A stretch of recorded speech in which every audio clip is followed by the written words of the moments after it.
Good afternoon, everyone, and welcome to this webinar that is to celebrate Kari Polanyi Levitt. Actually, the title of our seminar is Celebrating a True Caribbean Woman. And I'm really pleased to have this webinar going on, thanks also to the collaboration of the Centro de Estudios del Caribe in Casa de las Américas in Cuba. And we thought that we need to do this seminar. This week, we are celebrating the 100th birthday of our beloved Kari Polanyi Levitt.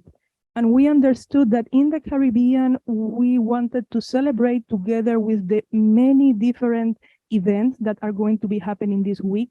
And this is why we here at the Institute of International Relations at the University of the West Indies were very pleased when our colleague Camila from Havana, actually the director of the Centro de Estudios del Caribe, Camila Valdez Leon, who will be speaking later today, when she approached us to launch this webinar, we said, yes, of course we have to do this. And then we invited several colleagues around the Caribbean that we thought will be interested and will be happy actually to contribute to this celebration. I'm sure that many of you might be following now by Zoom. Unfortunately, we don't have time to have all the people that would like to participate as presenters, but I believe that the 6 persons that are going to give their testimonies and their remarks today are going to do it well enough in representation on behalf of all of us that actually cannot bring our celebratory words to Kari. I'm here at the Institute of International Relations in the University of the West Indies. Well, first, I would like to welcome you. Second, I would like to express the apologies from our director, Dr. Anita Montut, cannot join us today because she is away because of meetings out of the country.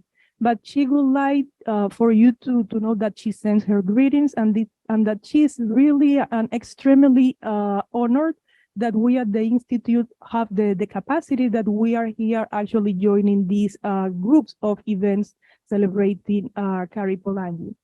I believe I shouldn't say no more, considering that we don't have so much time. We have plenty of speakers. I just would like to introduce Camila Valdez León, who is the director of the Centro de Estudios del Caribe in Casa de las Américas. She's going to say some opening remarks. And I also would like to introduce the chair of the session, that is our former director, Professor Jessica Byron. She will be introducing the speakers that will be joining us here this afternoon. So, so you will know who they are, even if I believe you all have the program. Again, on behalf of the Institute of International Relations, we are really pleased and honored to join this celebration to Professor Kari Polanyi Levitt that has made so much for the region and definitely is a true Caribbean icon because of her contributions, not only to trying to shape a Caribbean economic politics, but also because of her activism and her engagement on building this independent Caribbean after the formal independence in the 60s and the 70s.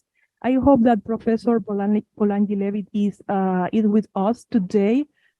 Professor Polanyi Levitt, if you are there, please, you can let us know in the chat, and you are free to join, free to say your remarks any time of the webinar. You are the only person that has the capacity to interrupt me or Professor Jessica Byron anytime, and please join us the moment you will be willing to do it.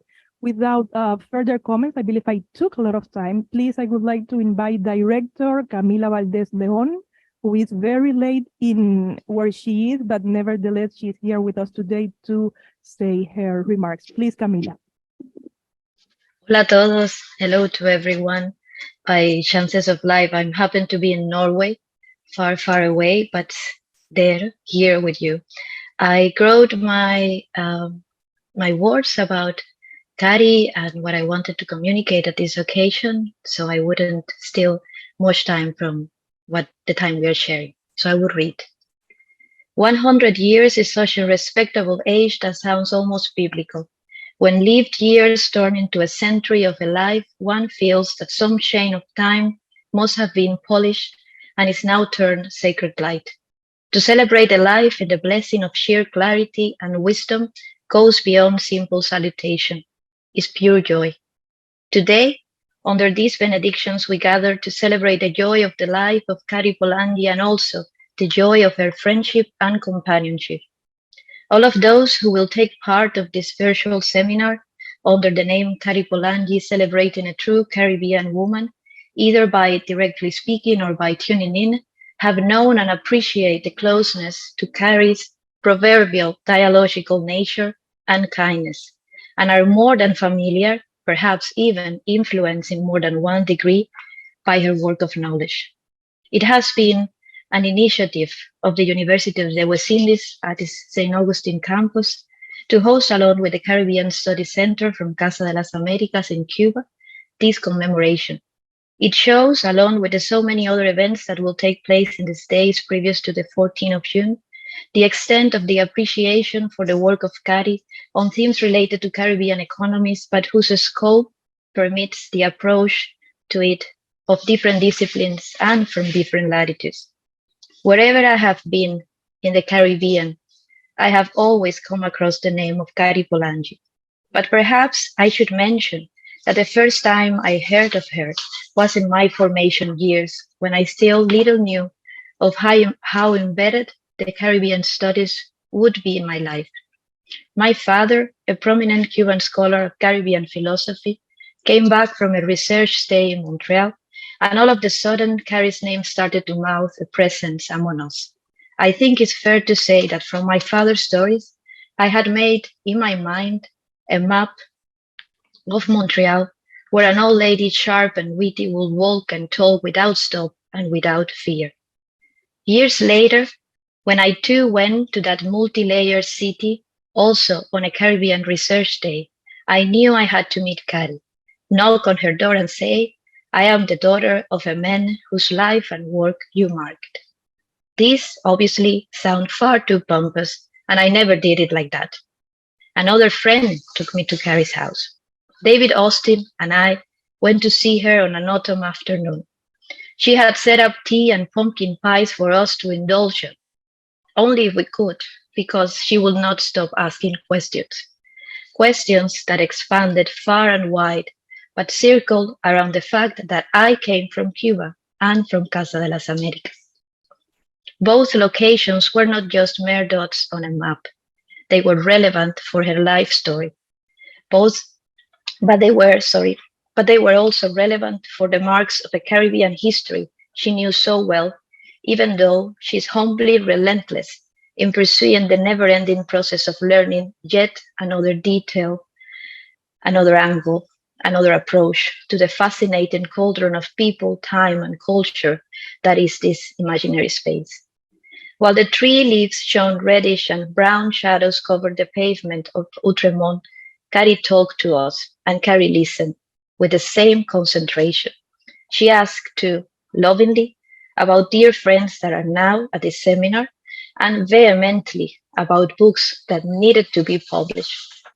One of those was the Casa edition of Por la Soberanía Intelectual del Caribe, El Grupo Nuevo Mundo, prepared by her, Graciela Chayux, and the late Norman Girvan, all siblings of life. This volume in Spanish, an absolutely marvelous recollection of the tremendous work that was carried by the New World Group, was finally out of print in an exquisite edition in 2020. It will then join the list of books that the institution, Casa, had published of Kari, being the other, the edition in Spanish too, of the theory of plantation economy. The fact that these volumes are in Spanish shows not only the commitment of Casa de las Américas to help break the linguistic balkanization of the Caribbean through translation, but also the desire of Kari to reach farther and establish yet new dialogues that could enrich her work.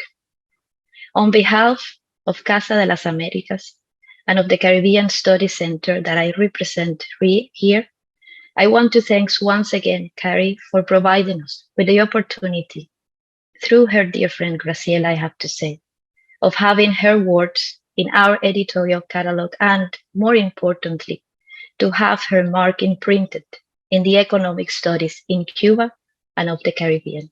Thank you very much.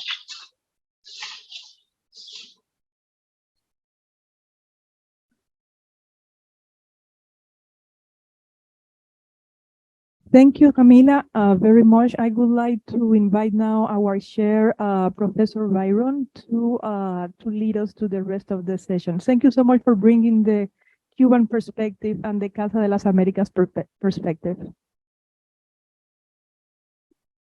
Good afternoon, everyone. I'm Jessica Byron, and I feel very privileged to have been invited by the Institute of International Relations and the Instituto de Estudios del Caribe and Casa de las Américas to share this afternoon with you all. Thank you very much to all our hosts. Special greetings and warmest congratulations go to our very special guest of honor, Professor Kari Levitt. It is so wonderful to celebrate your 100th birthday with you, Professor Kari.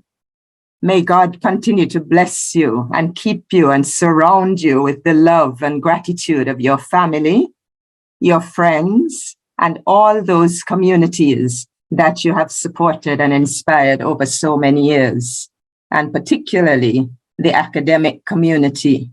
You remain an everlasting icon of what it means to be a researcher, an intellectual that not only does her work, but lives what she's doing and has uncovered so much knowledge about contemporary society as well as the past for all of us in the Caribbean.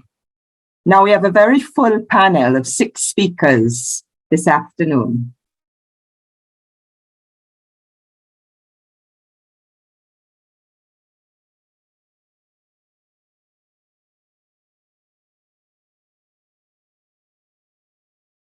Yes, Prof, we are not listening to you. I believe there is something with your mic. Can you check it? Just for the last 10 seconds. Yes, just the last 10 seconds. Just the last, yeah, it seemed to have slipped off. Okay, you can hear me now? Yes. Yes. So there are 6 speakers, and what I'm going to do is to introduce the first 3 who have sent pre-recorded messages. Now, once we have listened to their words, I will introduce the second set of panelists who are here with us in person. Now, each panelist has 10 minutes or so to make their presentation. Now, we are hoping to have a little bit of time afterwards to entertain some comments or questions from our audience. We don't really know how much time will be left, but you're invited to put your comments in the chat, and they'll be relayed to me and the panel, and hopefully we can have a small conversation at the end of the presentations. So I'll introduce the first 3. Following their messages, I will introduce the second 3 of our panelists, and then we will listen to them live. The session will end at 4:30. So our first pre-recorded panelist is Dr. Felix Valdez Garcia. He is professor of philosophy and philosophical sciences and a researcher at the Institute of Philosophy in Havana. He works on Cuban, Caribbean, and Latin American philosophy. He's also editor-in-chief of the Cuban Journal of Philosophy, and he oversees the virtual library of Cuban philosophy and thought. Dr. Valdez is also the vice president of the Norman Gervin Catedral de Estudios del Caribe at the University of Havana. Our second pre-recorded panelist is Dr. Graciela Chailloux Lafitte, professor of economics at the University of Havana and senior researcher at the Casa de Altos Estudios Don Fernando Ortiz. She holds a PhD in history, and she has lectured in a number of different countries in the US, in Europe, and in Latin America and the Caribbean. And her areas of research include Cuba-US relations, Caribbean migration, and Caribbean thought. And our third speaker will be Dr. Michael Witter, former head of the Department of Economics at U.W.I. Mona. He has worked extensively with Professor Kari Levitt, and he taught and researched at U.W.I. for 44 years. So let us now hear the recorded messages from those three panelists.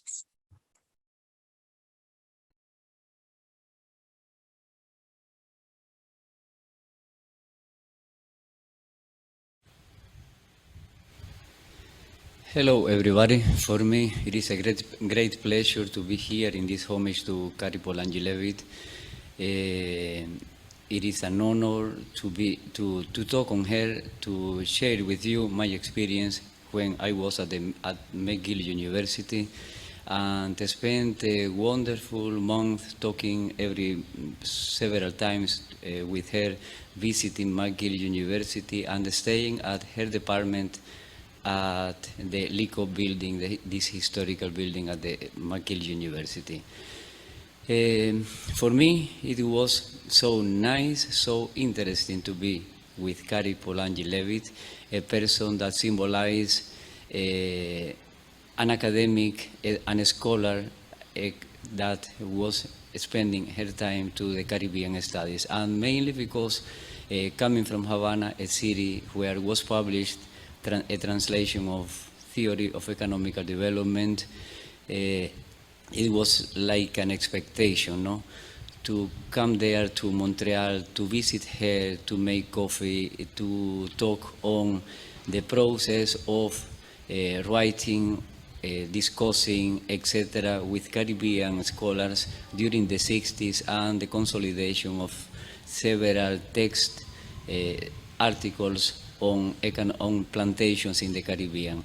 And at the same time, for me, I'm coming from philosophy, not from economical matters. It means, for me, the theory, I wanted to reveal, my idea was to reflect with her on the transcendence, the importance of this theory in the studies of the Caribbean. And of course, she was surprised sometimes because if theory of economical plantation was like a shift, or at the same time the possibility, as Norman Girvan says, to establish in the Caribbean a school similar to a school in Caribbean matters, through Caribbean scholars, at the same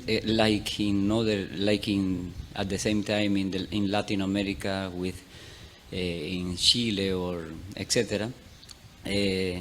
But I came, I visited her, I went with her by bus, by public transport to McGill, to her department, and my main idea was to know deepest on William Demas, George Beckford, and of course her works together with Lloyd West, how they met at that time and how they began at the beginning of 60s, after she came first time to Mona University, how they began to reflect on economical life in the Caribbean and to reflect on his history of economical life in the Caribbean. It means why they began to study plantation economy in this area, trying to build different models to explain this reality, because it was a time when in Cuba, for example, was happening a great success,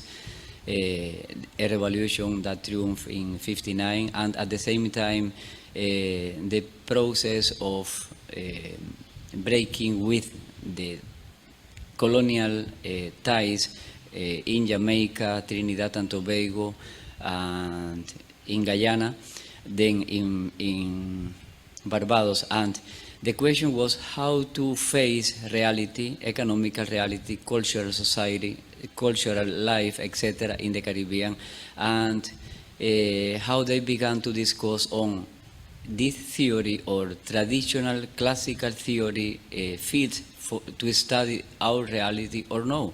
That is why In 66, Lloyd West was talking on independent thought, Caribbean freedom, etc. And it means those were point of view, new positions that were facing and developing by them and expressing in different articles, etc., or in their studies.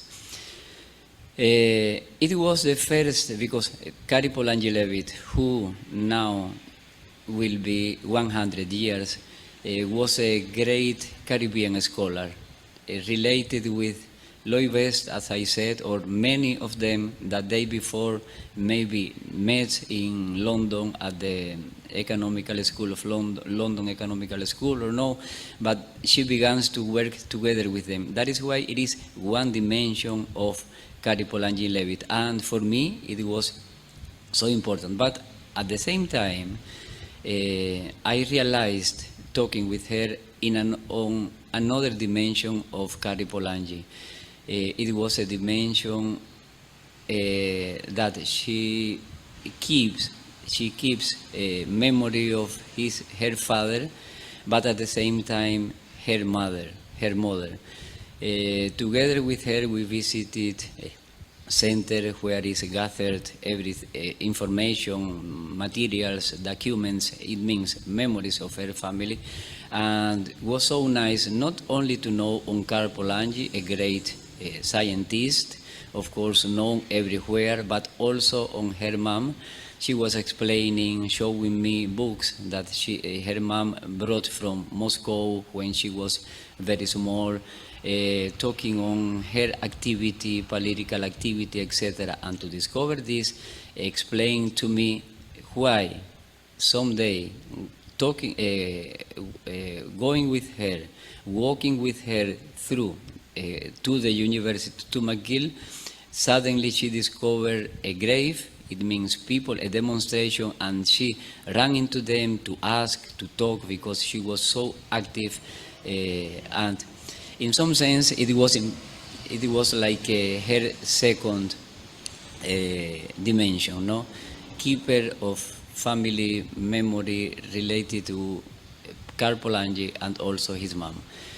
And of course, I was at her department. She was she was a emeritus professor at McGill. I was occupying her department, which was practically empty, boxes, because began to move her documents, etc., to some other place.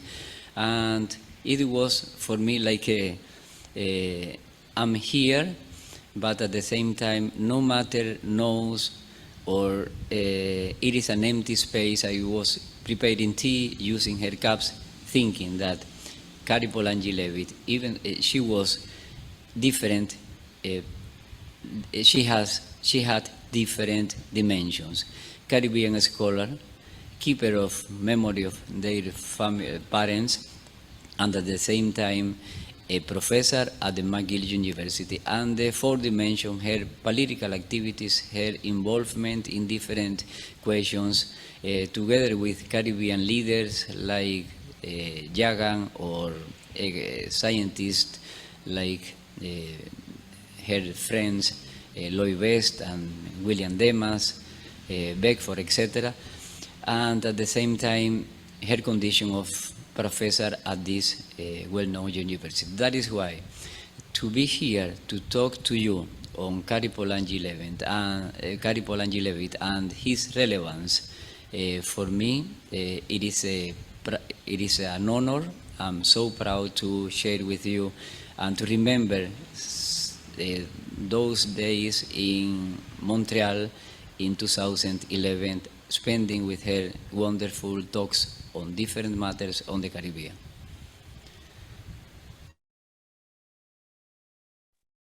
Our next recorded speaker is Dr. Graciela Chayu from the University of Havana.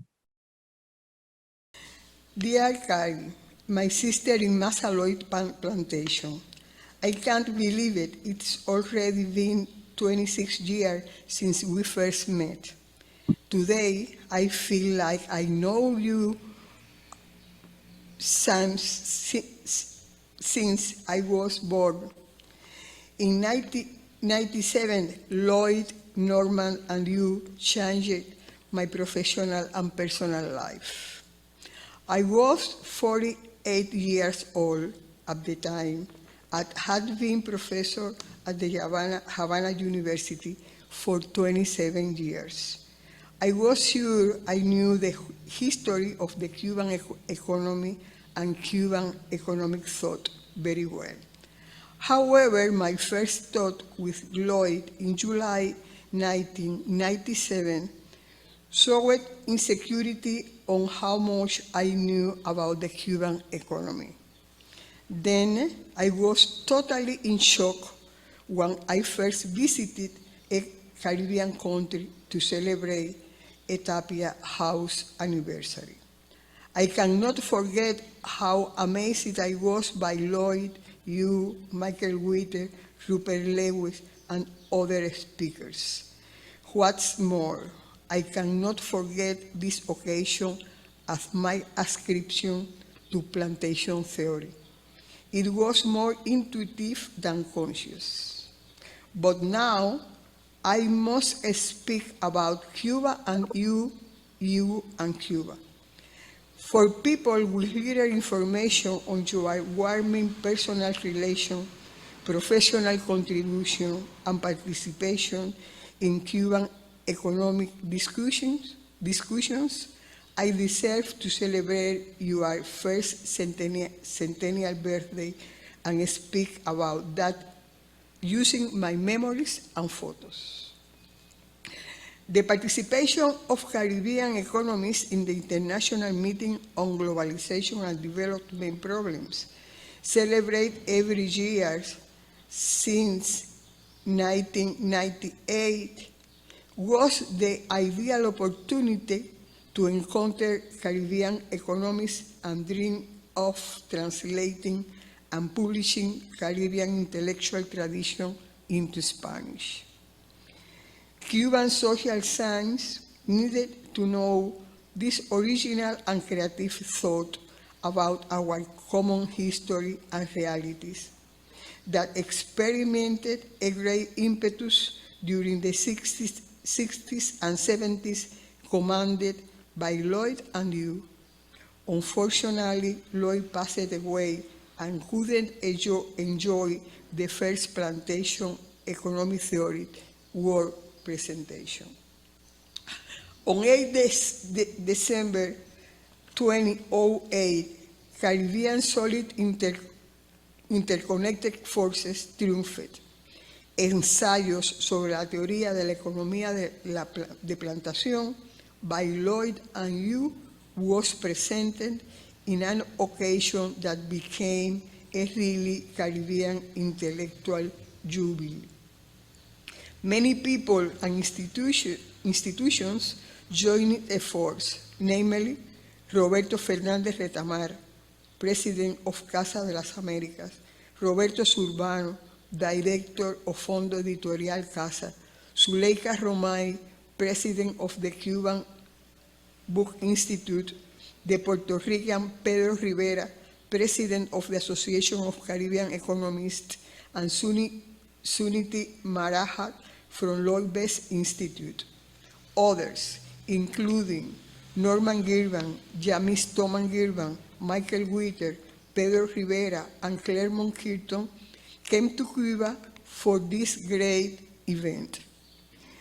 In Lloyd's absence, you were the star that delivered an emotional and smart speech.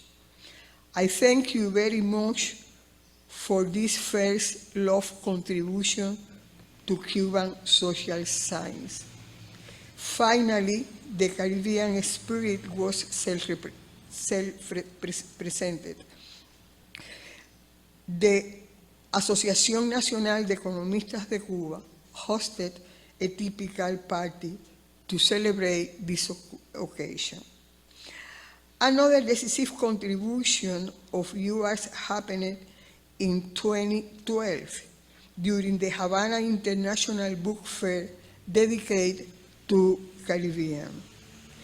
Again, you came to Havana to honor the Caribbean intellectual tradition. Your presentation of Eric Williams' book, El Negro en el Caribe y otros ensayos, published by Casa de las Américas, lighted its relevance. You show not only the volume of professional evaluation, but more, your personal experience as Williams' government advisor. You, Pedro Rivera, Humberto Garcia, and Emilio Jorge gave the audience a tremendous intellectual gift. Once again, you were in the limelight. The international financial crisis exploding in 2006 gave you two new opportunities to improve Cubans' understanding of this phenomenon.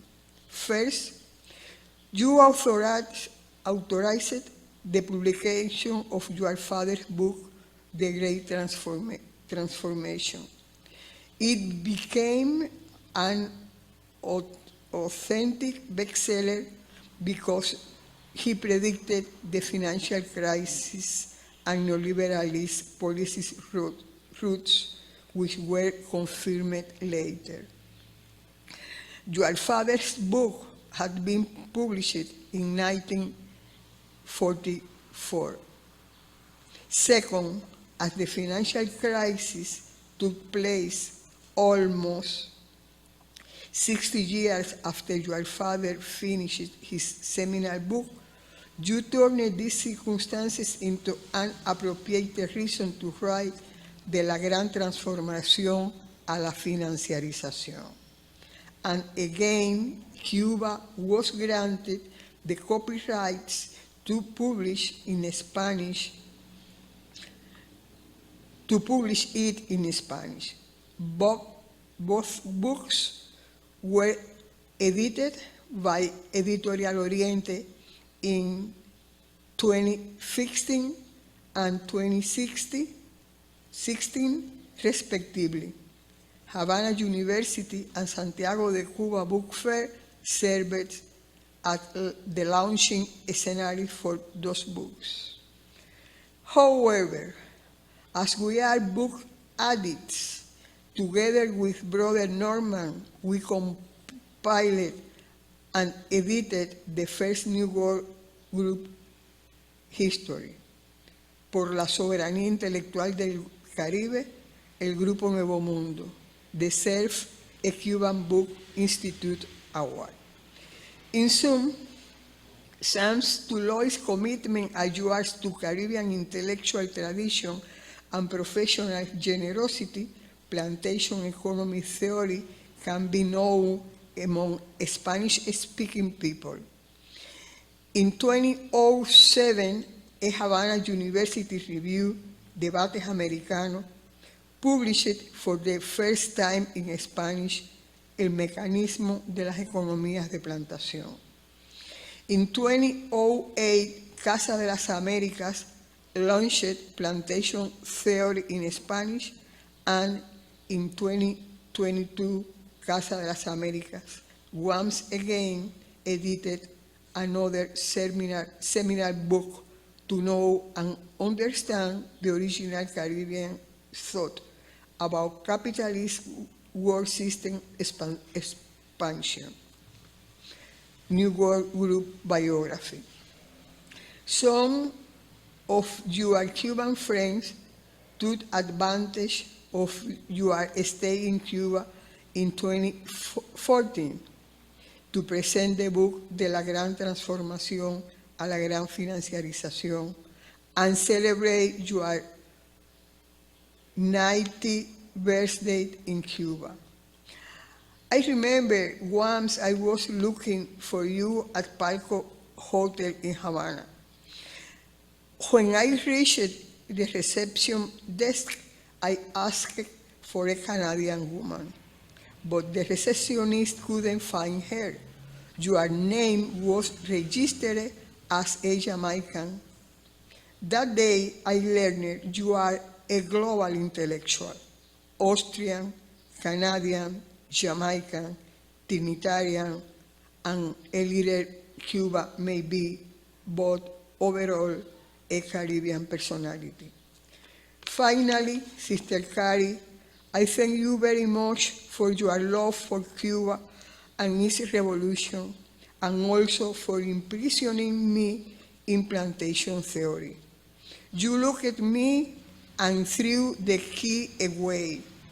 And remember, we have to fix a day to plan our next book.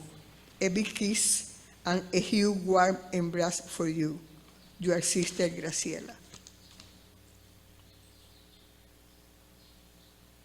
Thank you very much, Professora Graciela.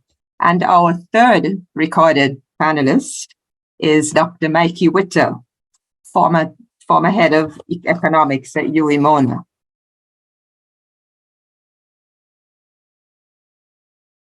Greetings, friends and colleagues. Sorry I can't participate in real time and I have to use technology to get some virtual participation, but I'm engaged in another celebration for Kari, so it really is part of the same process. For my contribution today is, I want to start with giving thanks to Kari from the students whom she inspired, excited, and mentored, from the academics whom she challenged to think creatively, from the Caribbean public with whom she engaged in many a talk show for her contributions to understanding our reality, and the many friends who would have wished me to salute her for the warm, enduring, and generous friendship she shared with us.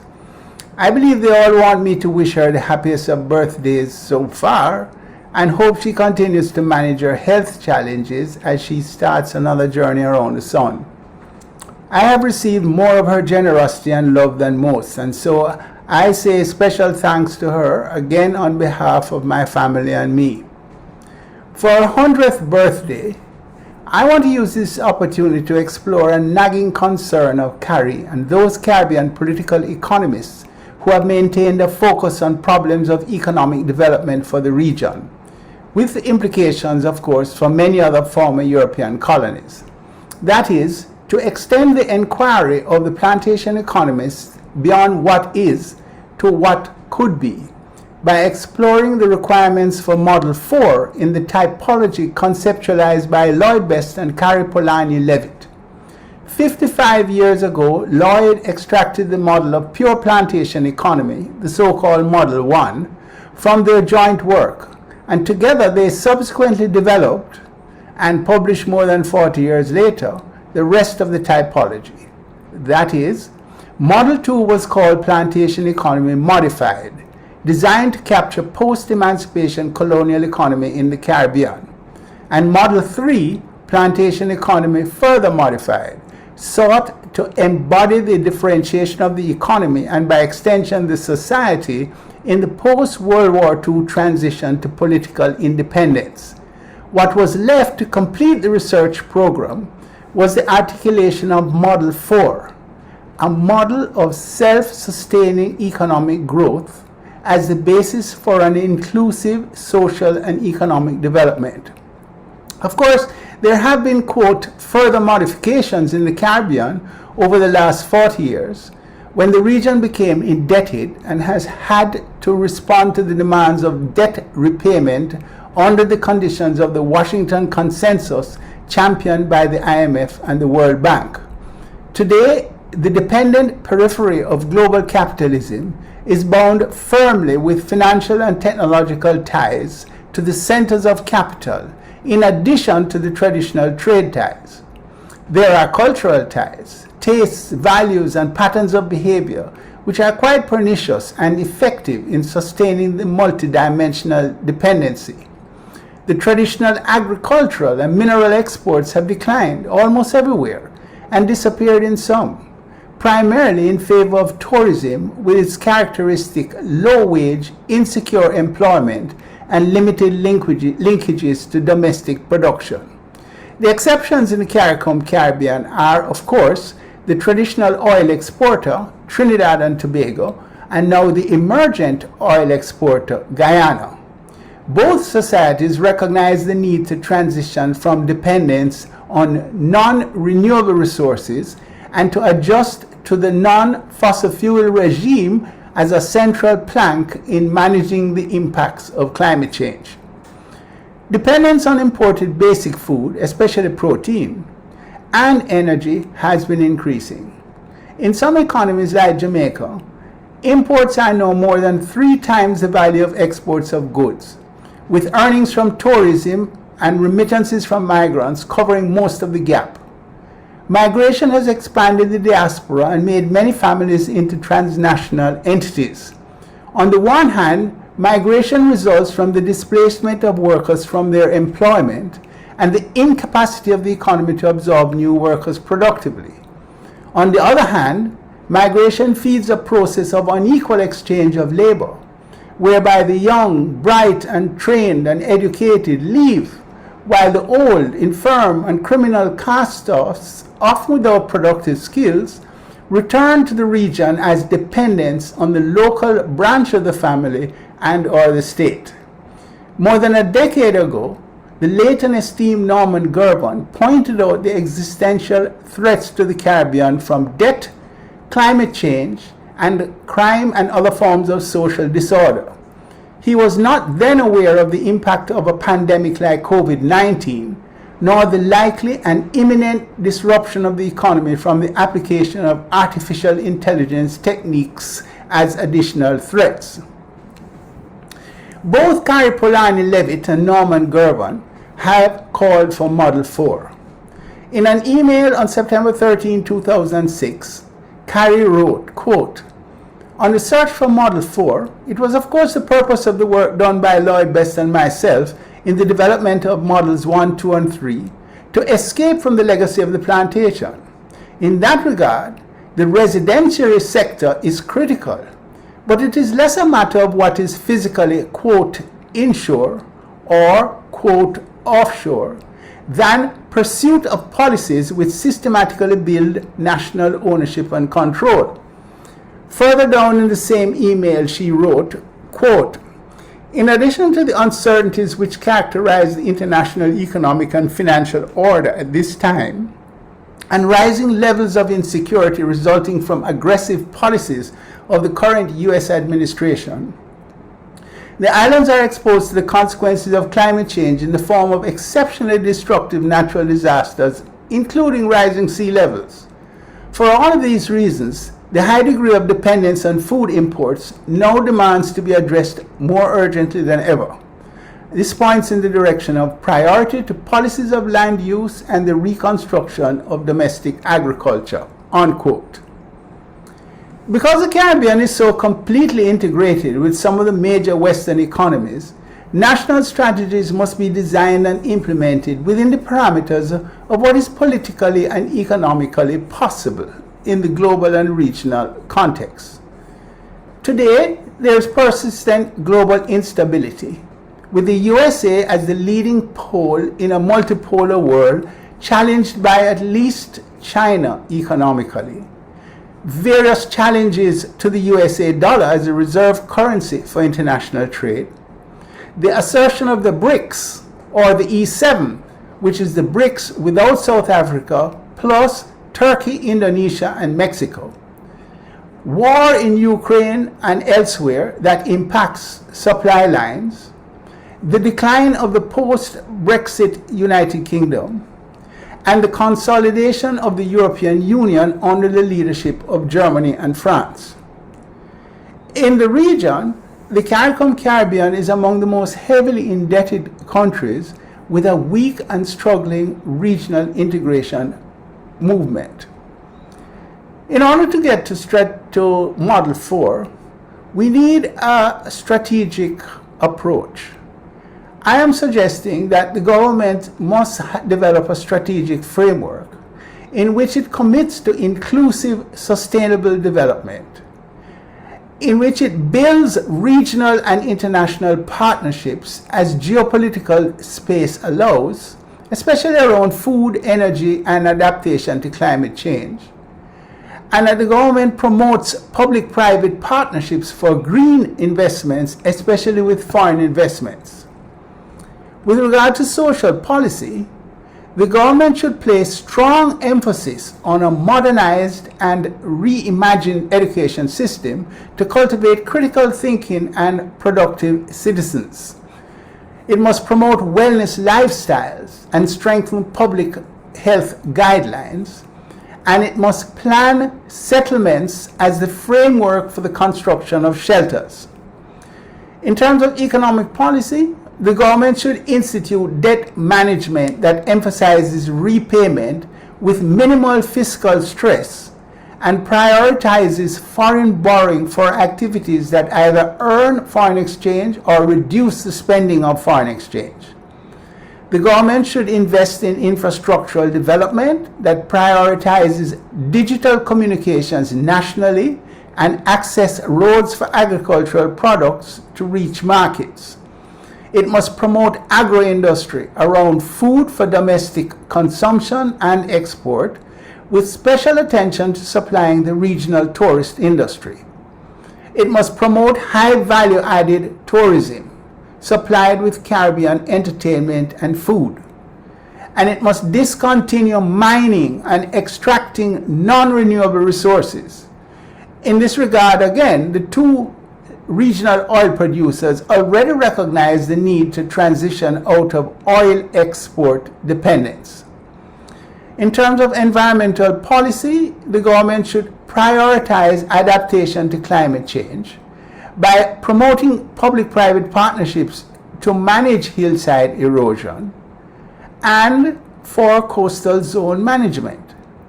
Encourage recycling and repurposing as waste management strategies, and it must strengthen waste disposal guidelines and processes.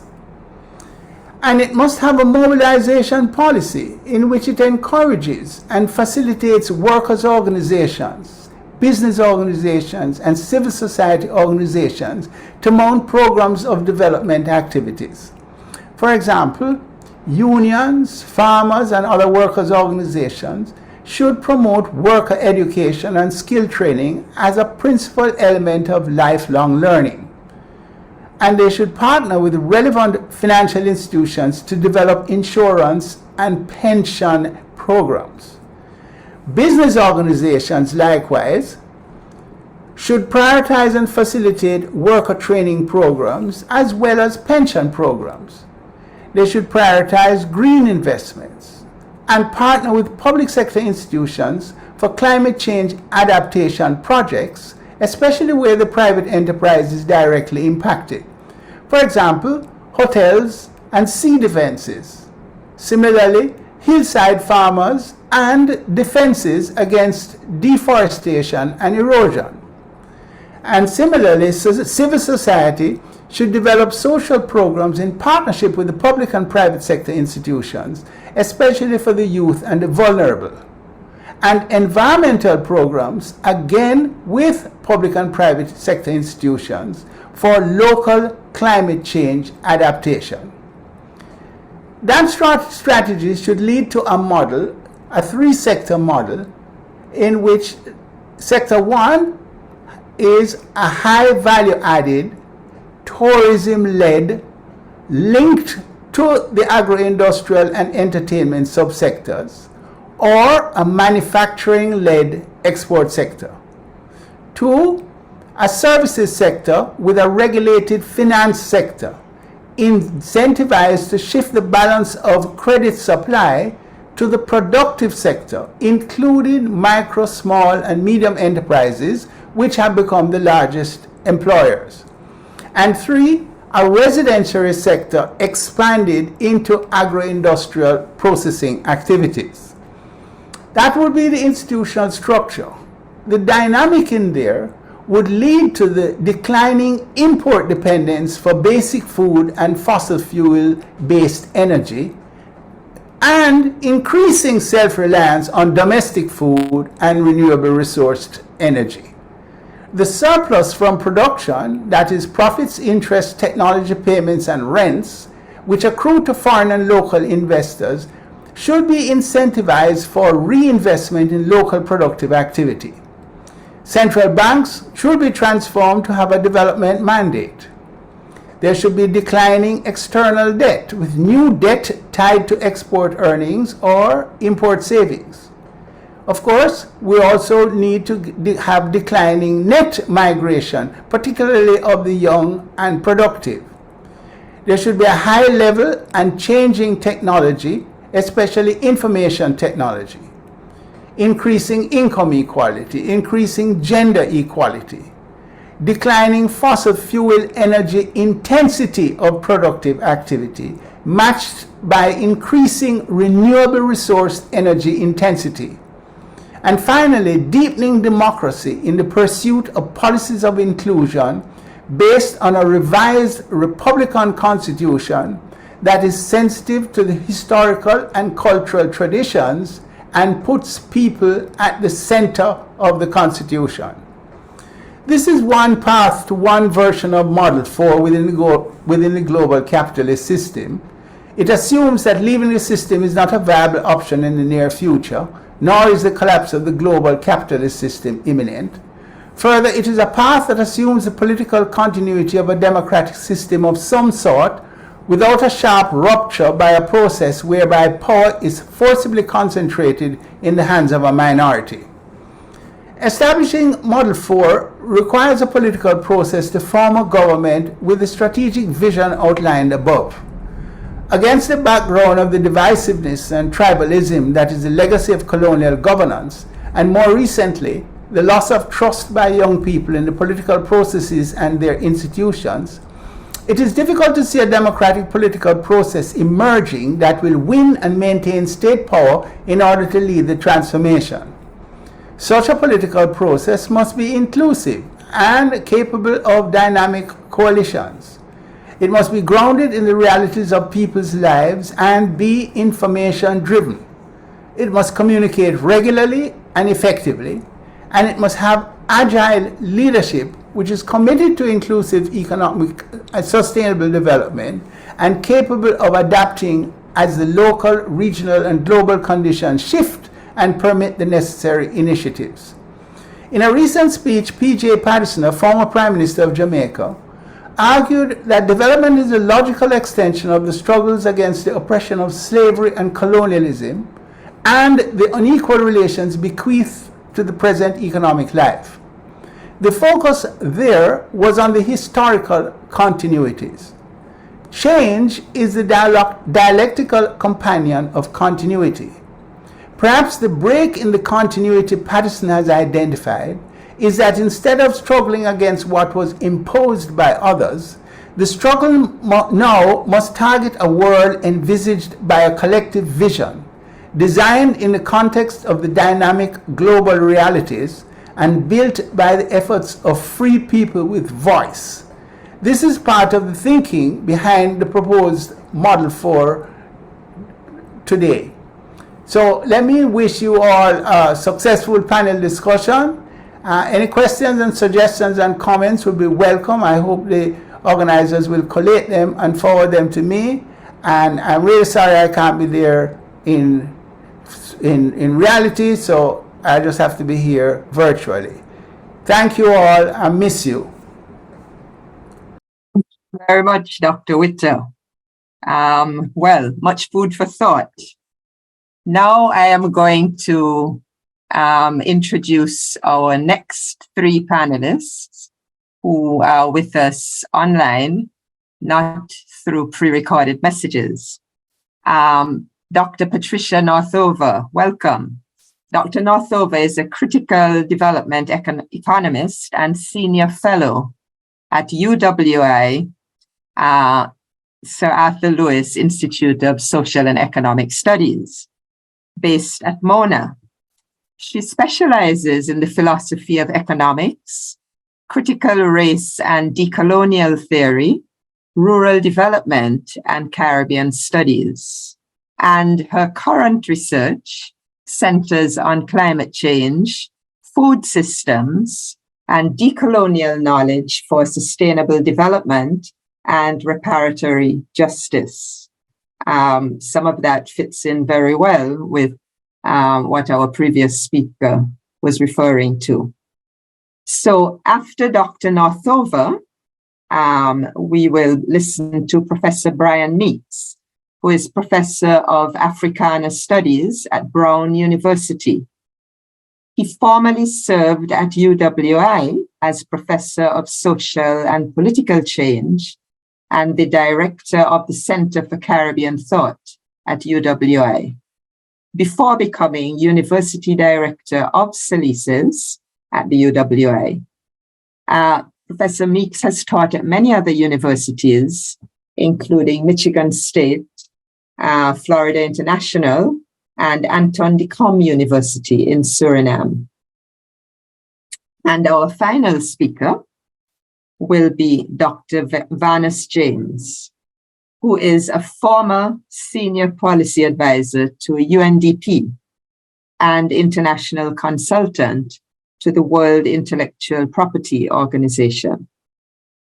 Now, in addition to working with those two UN bodies, he has been Senior Research Fellow in Entrepreneurship and Development, also Professor of Econometrics at the University of Technology in Jamaica. Dr. James has authored valuable reports on copyright and Caribbean economies, also on sustainable growth and domestic capital in Caribbean countries. Welcome to all three of you. And first of all, we will hear the words of Dr. Patricia Northover. Each panelist has 12 minutes. Thank you.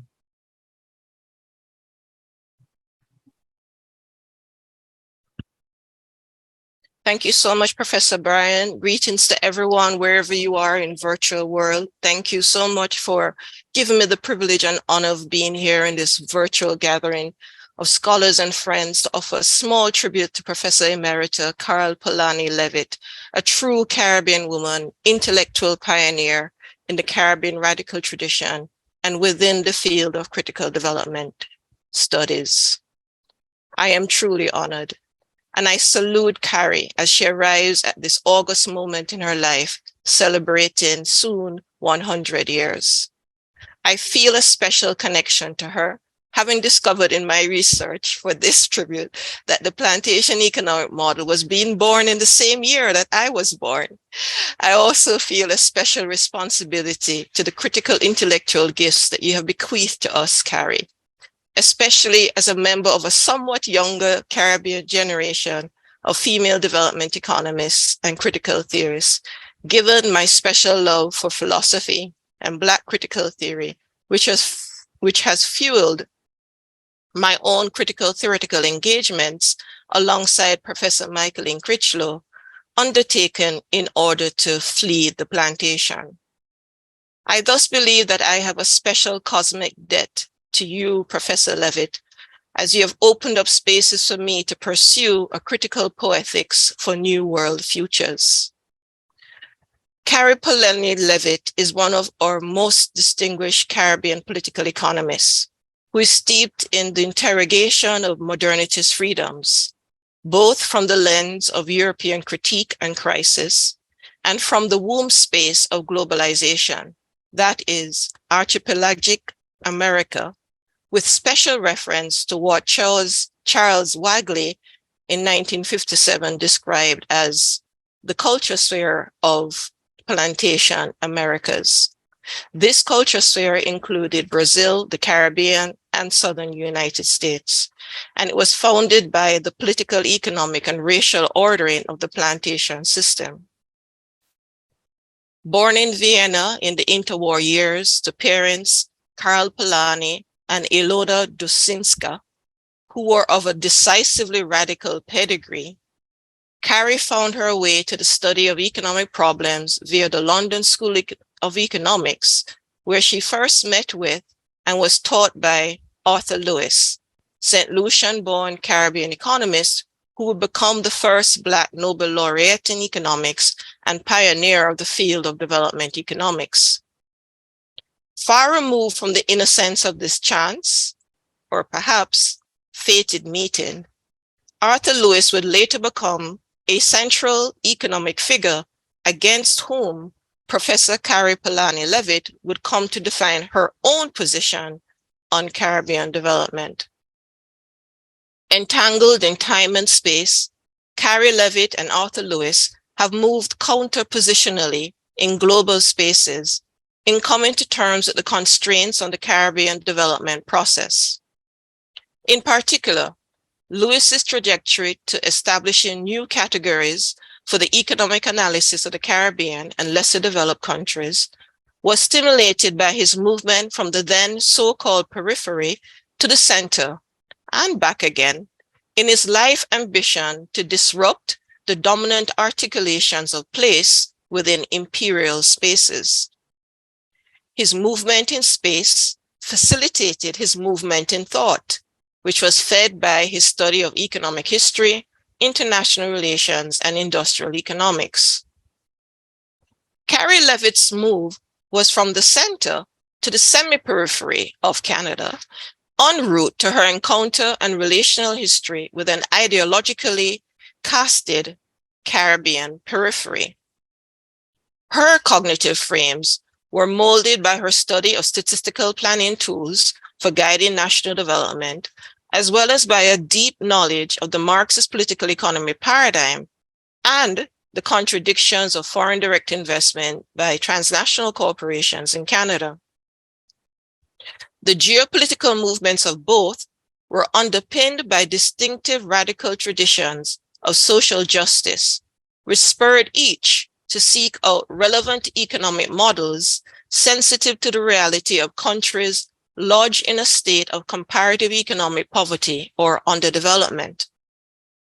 Rooted in these movements and traditions, both Levitt and Lewis would become fonts for innovations in conceptual prisms. For her part, Kari created in the creative ferment and cross-fertilization of ideas with Lloyd Best and Alistair McIntyre in 1964, the ideas that would later become the Plantation Economic Model, PEM for short, later to be elaborated in 3 historical variations to be transcended by the promised counter-model 4 for economic and sociocultural decolonization that would deepen a process of political decolonization. And in our speaker, in Dr. Michael Witter, we have almost had a blueprint of what he considers that model 4 should look like for the Caribbean region.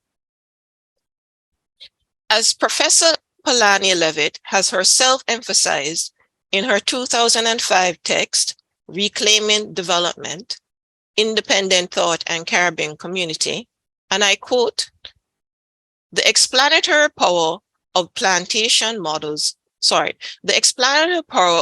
plantation models reaches beyond the modeling of contemporary economic structures to illuminate the many ways in which the legacy of the plantation system has conditioned the behavior of all groups and classes and all institutions, including the state. End of quote. As such, this effort of theorizing Caribbean reality must be treated as a fundamental plank of the struggle for what Best has described as independent thought and Caribbean freedom.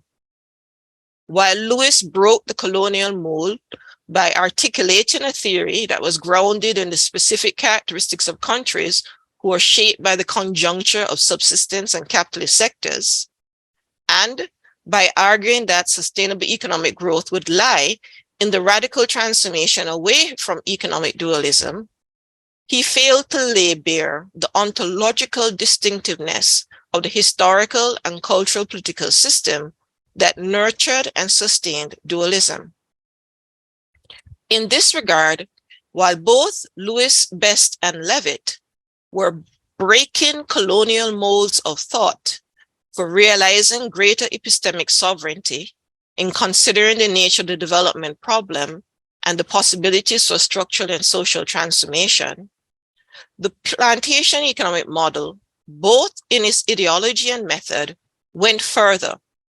It went further into the heart of what Walter Mignola describes as a colonial matrix of power, This matrix addresses the colonial force of within modernity operating in the economy, authority systems, gender and sexuality, as well as knowledge and subjectivity. So the plantation economic model makes a greater break given its emphasis on the deep and enduring legacies of the plantation system and its mode of exploitative extractivism vis-a-vis non-white spaces, which today remain as racial sacrifice zones.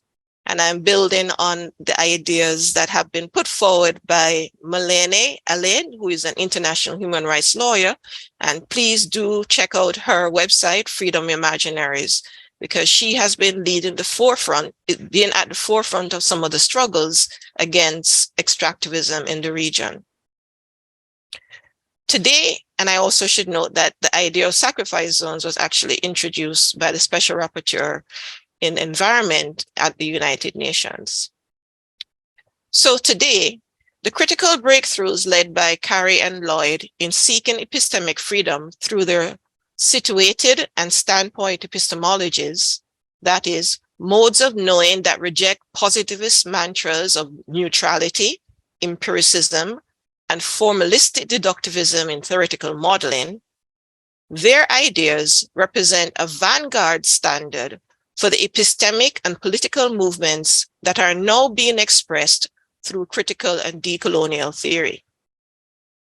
Indeed, despite the criticisms, retreats, and regressions suffered in economic thinking after the plantation school of thought, that was grounded in and politically moved by the transdisciplinary and radical collective found in the New World Group, Kari Polanyi Levitt is correct in remaining confident in the immense critical value of her work in the Caribbean and its power to act as a foundation for our own vital double movements in times of existential crisis within the Caribbean and the world order.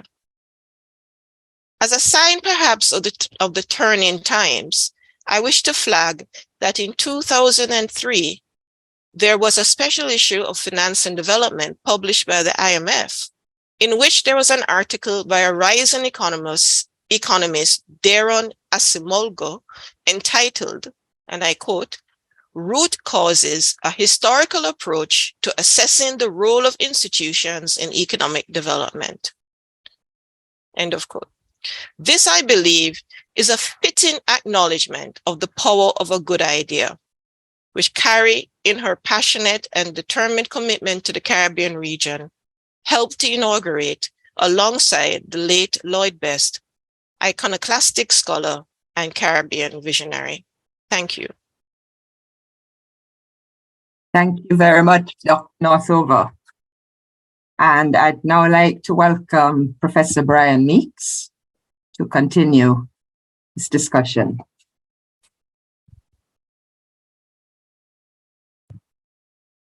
Hi, Jessica, thank you. And thanks to all of the presenters who have spoken so well and at length on Kari's life. Kari, I know today isn't your birthday, it's your birth year, so happy birthday.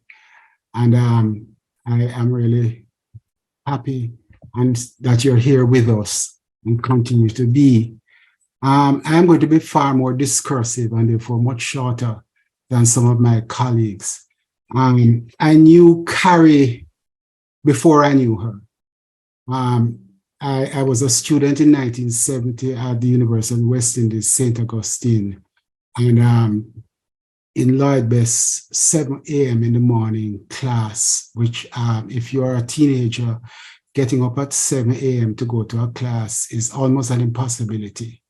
Not only that, but Lloyd presented in outlining the plantation economy to us, these long input-output tables that we were supposed to fill out, and he had blank spots and we had to fill them out. So it was a sort of quantitative work.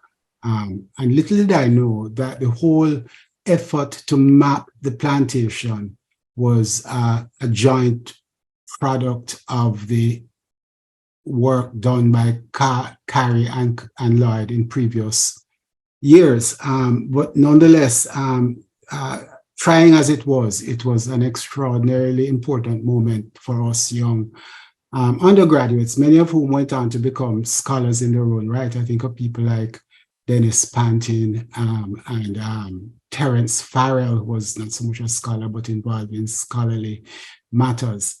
The other era in which I met Kari before I met her was in reading Silent Surrender in my first year at University of West Indies, St. Augustine, and being inspired by the sheer emotional passion which he brought to trying to understand the way the Canadian economy had been captured by US capital. I found this extraordinarily important, and silent surrender is not often spoken of as a critical part of Karis' development, but it is.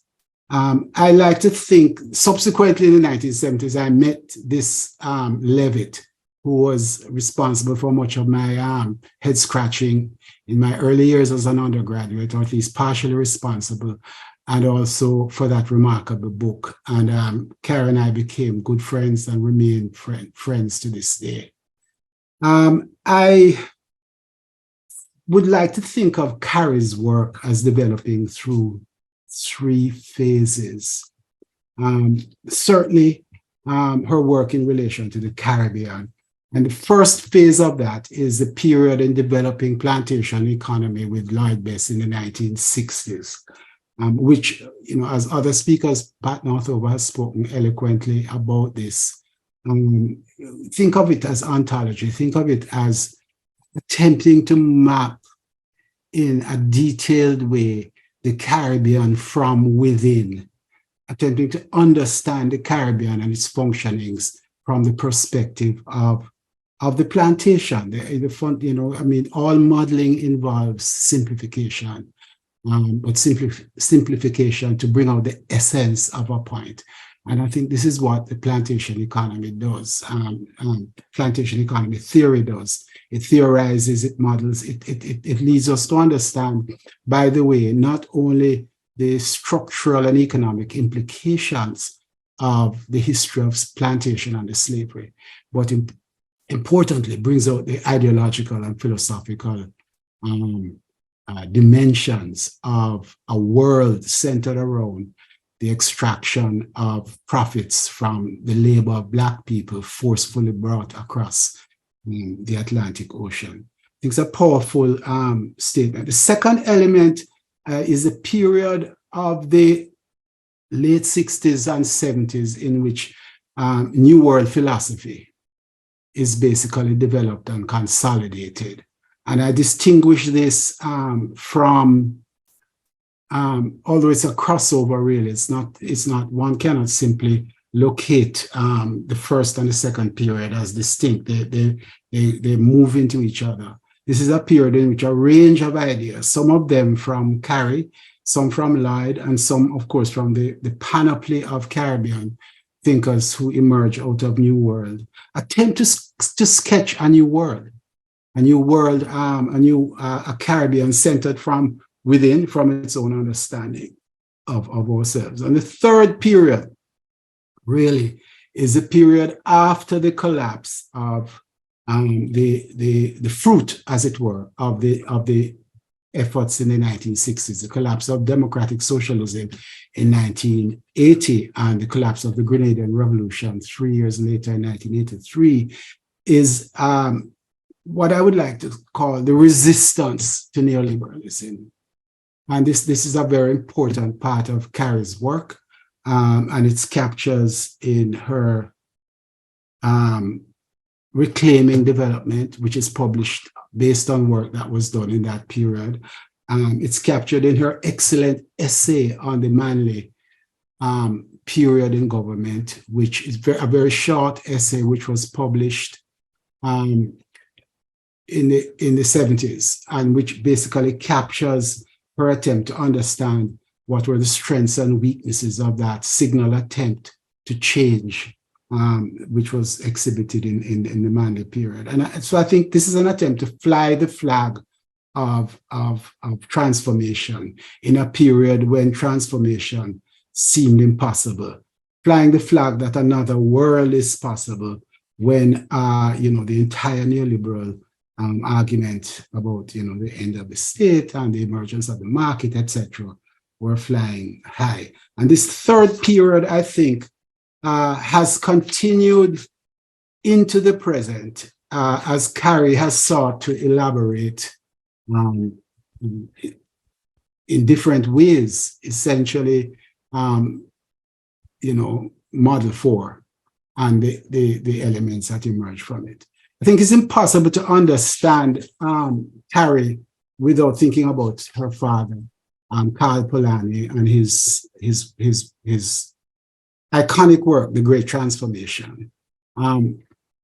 A lot of people don't go back to The Great Transformation in reading Kari, but if you read what Polanyi tries to do, is, of course, he operates within the political economy framework, global economy, the attempt to critique and understand capitalism, which sort of comes from the Marxist tradition, but precedes the Marxist tradition as well. And what he does, really, in his counterpoising of laissez-faire versus protectionism, is to suggest that while capitalism is, like all other systems that have existed in time, only temporary, it's not going to be here forever, he does suggest that it has within it a certain mechanism which is somewhat different from the way in which Marx elaborates it in Capital. And that is that there is this tension in opposition between laissez-faire and protectionism. And in that tension, there is the possibility for some movement in the direction of protectionism while still operating within the overall framework of capitalism. In other words, if you translate that into a global analysis of states, and if you consider what small states have attempted to do in terms of trying to restructure things within their own boundaries, Polanyi is opening space for a potential restructuring in favor of protectionism within state boundaries. Whereas, one reading of Marx, certainly if you think of a Kautskian reading of Marx, this is just a pipe dream. In other words, small states can't transform themselves in the face of capital. They're subject to capital.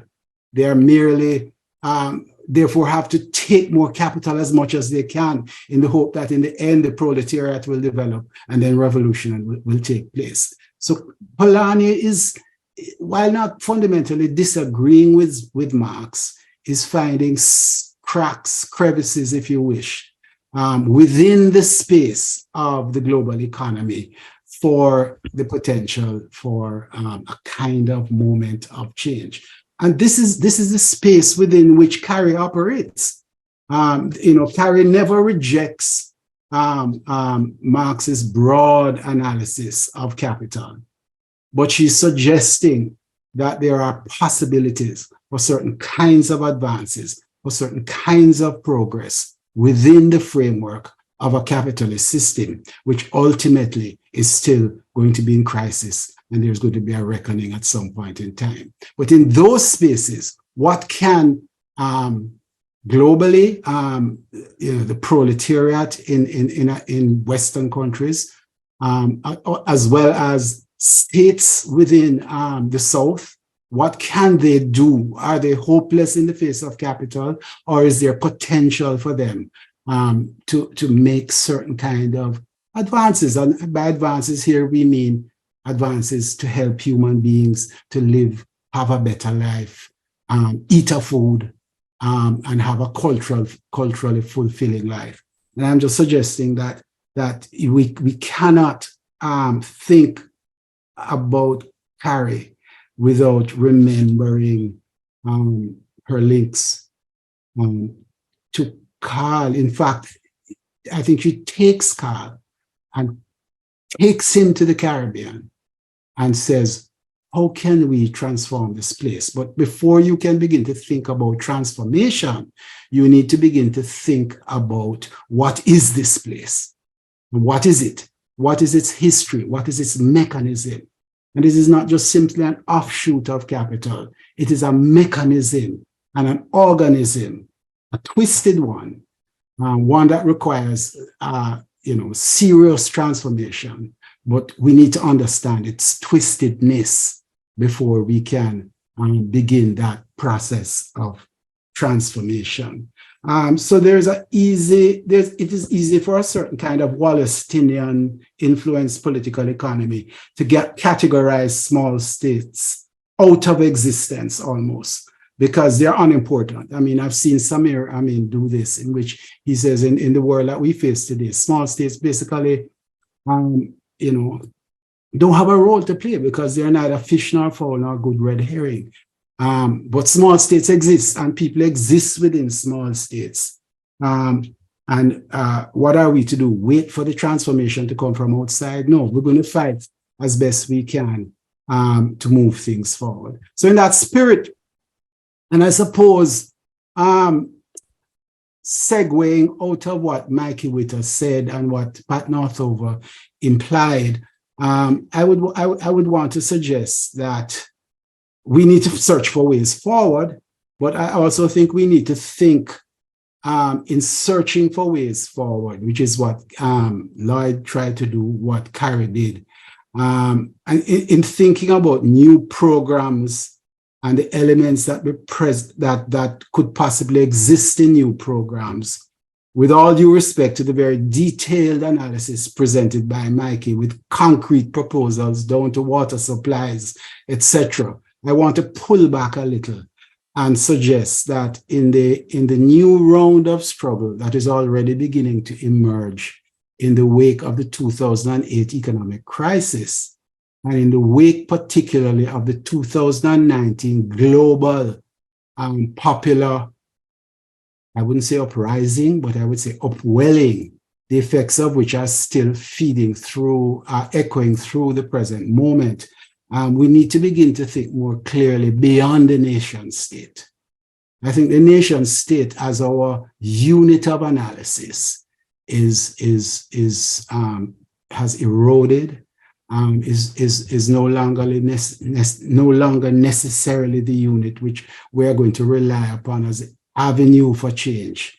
We need to think about alliances between peoples that take us beyond the nation state. I mean, Pan-African alliances, Pan-Asian alliances, Pan-diasporic alliances across the Caribbean and other significant demographic groupings. We need to begin to renew the question of contacts between workers within industries located in separate places. And a lot of this is being done. Pat mentioned the extractivist movement, which I think is a very important element in this overall new world that is emerging. And I use new world pointedly. Workers' trade union alliances in the North and the South, as well as across the South. Reparations is at the center of such a movement, not only because of its historical importance, but because of its potential to reunite people across historical and contemporary issues which matter and is worthwhile both as act in itself, if it is successful, but also as education, which is as important for struggle as anything else. And we need to continue the struggles that unite people, create common fields of concern, particularly around the environment. I'm thinking of the struggles in Guyana today to hold the oil companies accountable. Around the question of race, I'm thinking of the Black Lives Matter movement and how in 2020, 2021, it became a global moment of struggle, uniting people around issues of race which are encountered globally. Around the question of gender rights, not just as an issue to be tacked on, but as a central motivating issue in history and in the present moment. Around the question of sexual rights, and question of LGBTQ rights, which is an issue which Caribbean people like to dance around because it is not necessarily a popular issue in the Caribbean. Around the question of indigenous people. I'm thinking that capitalism as such is at a moment of crisis. I imagine people on the left have been saying that for 2 centuries. But it is at a moment of crisis, which, and in a sense, is beyond moribund. The laissez-faire advocates of the 80s to 2008 have been proven to be devastatingly wrong. We need to move beyond not only neoliberalism as a version of capitalism, but begin to imagine what a world beyond capital might look like. The crisis of 2008, the worldwide upwelling of 2019, are in a sense forewarnings of what is to come. The catastrophe that we are about to face in the environment, which is a product of 2 centuries of capitalism, is at best an indicator that we need to have, that it is not business as usual. And I'm using business here in its both in its metaphoric sense as well as in its actual sense. It is not business as usual. And to that extent, I think Kari's work in searching for a better world is more important now than it has ever been. Thanks again, Kari Levitt. Thank you, Brian. And without further ado, we will go to our final panelist, Dr. Vanus James. More and more, the panelists are speaking to each other and building on the contributions of one another. So I'm hoping that there will be time for a brief conversation, engaging the audience at the end. Vanus, over to you. Thanks, Jessica. I guess the first thing I should do here properly is to say to Kari, happy 100, and one love from the Caribbean, and in particular from the Tapia House movement that Lloyd Best, with your help, built. And I also should say commendations to all the other panelists who've spoken. Fantastic contributions. All of those contributions could fit neatly into what I am about to suggest here. I think perhaps the best gift that one could give to Kari is proof that Model 4, the Model 4 she sought in her work with Lloyd, and which she laid out, the requirements of which she laid out in the 2009 book, in the last, I think the last essay in that book, that Model 4 could actually be built. Best and Sincere in 2012 explained the assignment given to Model 4. And that was to demonstrate that the economy has built-in characteristic properties that can cause structural change in the sense that the internally propelled residential sector, come subsystem, tends to grow faster over time and grow differently than the externally propelled plantation sector / subsystem, and will eventually emerge to dominate the production system and sociology that we operate here in the Caribbean space. Now, I came to be aware of the importance of this work back in 1980, when I was Lloyd's research assistant working on a study for UNIDO on international collaboration in the development of Caribbean economy. And in 2008, Lloyd sent me to McIntyre in Mona to ask for Model 4. He said McIntyre had all the notes for it. And when I went to Alistair, he told me, he said, you know, I can't find any of those documents. now at this stage of my career. So after talking to Lloyd, I said, well, okay, I'll undertake my own efforts to demonstrate that Model 4 could be built. And I think we've succeeded in doing that. So I want to lay out for you what was done and what's the requirement, and share the product with you through IIR. We needed several steps to prove that the hypothesis of Model 4 is realistic. The first thing is, what I did was to partition the economy along the same lines proposed by Best and Levitt in the various accounting frameworks of 1, 2, and 3. But I added a mechanism of integration between residential production and the distribution of capital and institutional services.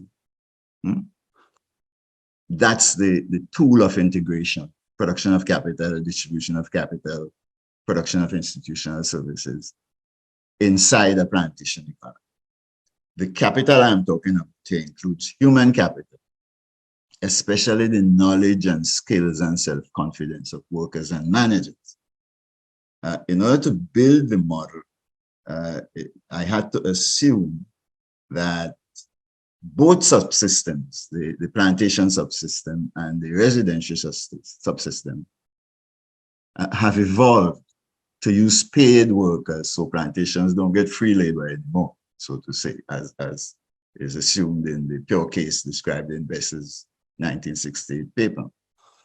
And the residential sector produces the domestic capital and the institutional services among the basic commodities it produces. Both systems now produce basic commodities in the sense of SRAFA. The second thing that you have to do to build this case is to show that investment can be made endogenous in all the accounting frameworks produced by Best and Levitt. Investment is really an exogenous feature of the model, but now you can make investment endogenous in order to represent the critical variable in their work, which is the way the sectors grow.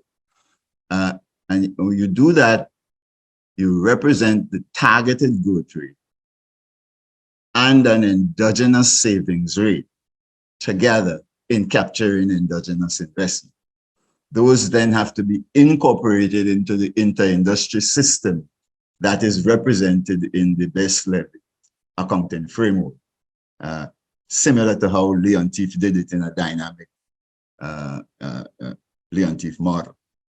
Now, in my work there on it, the savings rate is endogenous because it depends on the ratio of the targeted growth rate to the rate of profit. And the rate of profit has Lewis type features in the sense that it is determined by the difference between the marginal productivity of labor and the wage rate, as well as by improving intra-industry export performance. And all of these occur under change in institutional and technological conditions, which of course are central elements in what Lloyd and Levitt spoke about, as well as what Lewis. The third thing you have to do is demonstrate that the economic time paths of the partitioned subsystems can be set out in a dynamic, forward-looking difference equation for each one, with matrices that link the present and the past, that have characteristic values which present possibilities of the way to represent stability, the stability properties, so to say, of the time paths of the subsystems. Now, here what I do is I show that the characteristic values of each of the matrices of each subsystem depends on two critical properties that you could observe in the underlying data pointed to by both Best and Levitt. One of them is the share of the non-investment final demand, that's consumption and government, and net exports, critically net exports, exports minus imports. The share of that in total output, and the two, the rate of growth of output, or if you like, the rate of growth of productive capacity. Either one will work. What I then demonstrate is that the rate of growth of the plantation subsystem tends to be quite low when you look over the long trajectory because of a high rate of repatriation of profits, as Best and Levitt identified.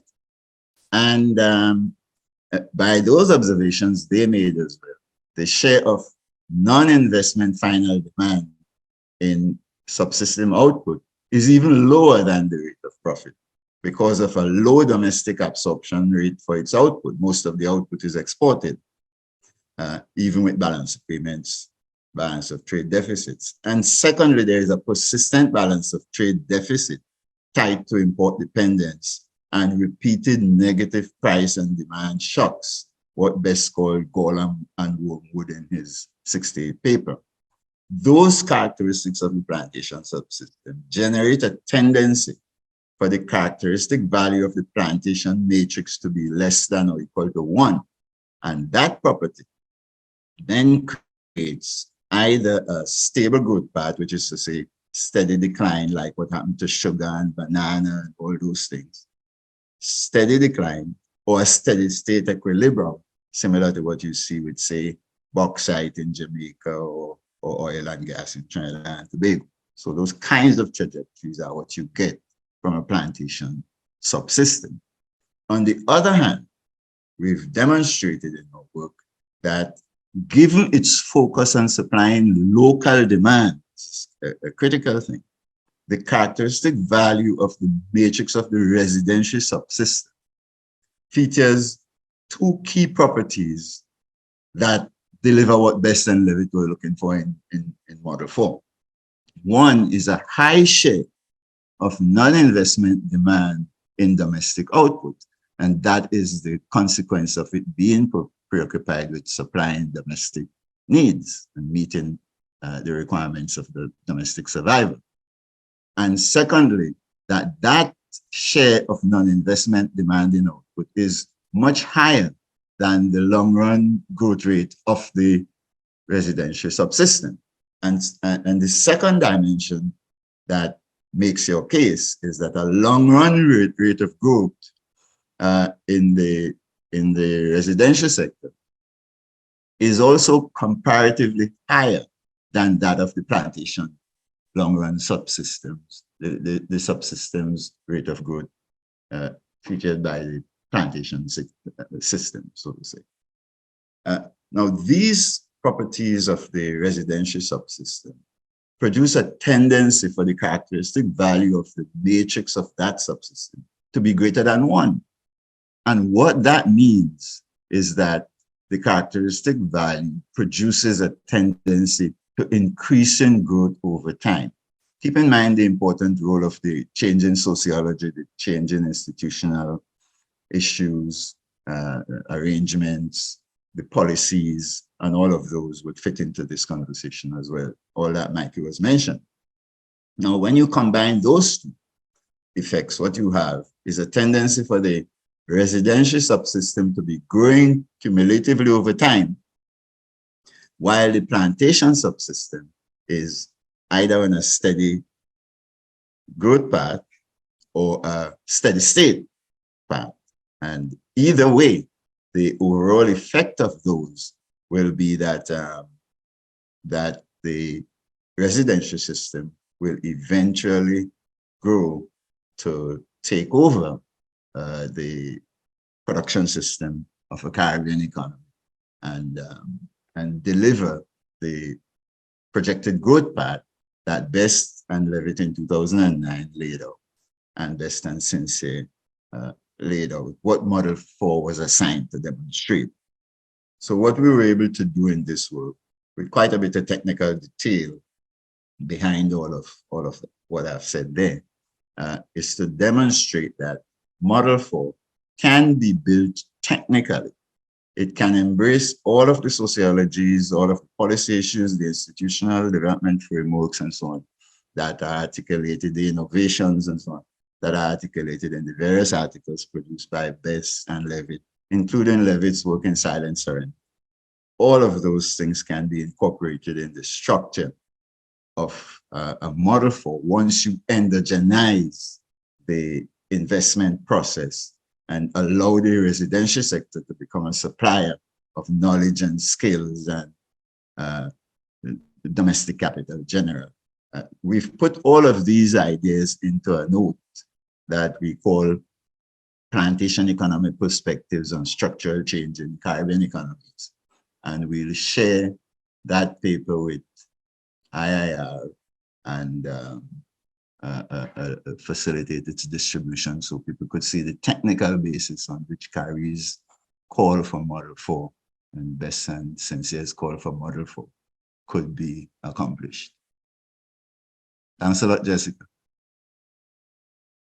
Thank you very much, Karis. Now, those thoughts conclude the formal presentations of our panel. I am not sure, maybe Dr. LaGuardia will know if by chance Professor Levitt is still with us or would like to say anything. I don't know. But also, I am sure that they might be, we have some time. We have about certainly a good half hour, and there may well be additional questions or comments, contributions from the audience. So you're invited to send in the questions. Now, there was one question that has already come to us from Don Rojas. Wanted Brian to elaborate on the modern reparations movement and its importance to the socioeconomic development of the Caribbean in the 21st century. Now, Brian Meeks has in fact responded online, but he might wish to say a little bit more in real time. And I think that Professor Northover, for example, might also wish to weigh in on that question. So shall we start there? Yeah, well, you know, as I said to Don, hi Don, haven't seen you since a conference at Columbia a long time ago. But anyway, what I was saying was that it is at the heart of any transformative effort in the 21st century. First of all, it has emerged as a genuinely popular question across national boundaries. And so what I said basically was that it is at the heart of any attempt to change things. One, as a political platform, that is as a means of rallying Black people and allies across boundaries, national boundaries, for a common cause. Secondly, as a critical economic factor in development, if achieved.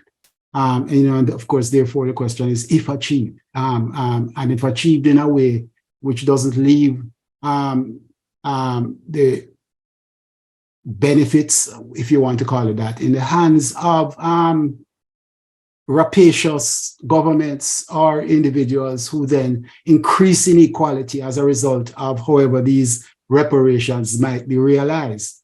So therefore, it has to do with an underlying attempt to continue to democratize and socialize the benefits of reparations, if in fact they do arise. And thirdly, as an impetus in the direction of transnational alliances. I made this point about transnational alliances because I think this is our future beyond national societies. The day of the flag is setting. And therefore we have to think about what is it beyond the flag. Many of us cannot imagine anything beyond the flag, but just, 60 years ago, we were imagining a federal arrangement as the way to carry us forward. And then this independence thing came, and now it has become like it's concrete. It's not concrete, it's just 60 years old. That's a flash in the pan. There's a future beyond nationalism, which we have to begin to think about because the world demands it. Thank you, Brian. Dr. Northover, would you wish to weigh in on the question also?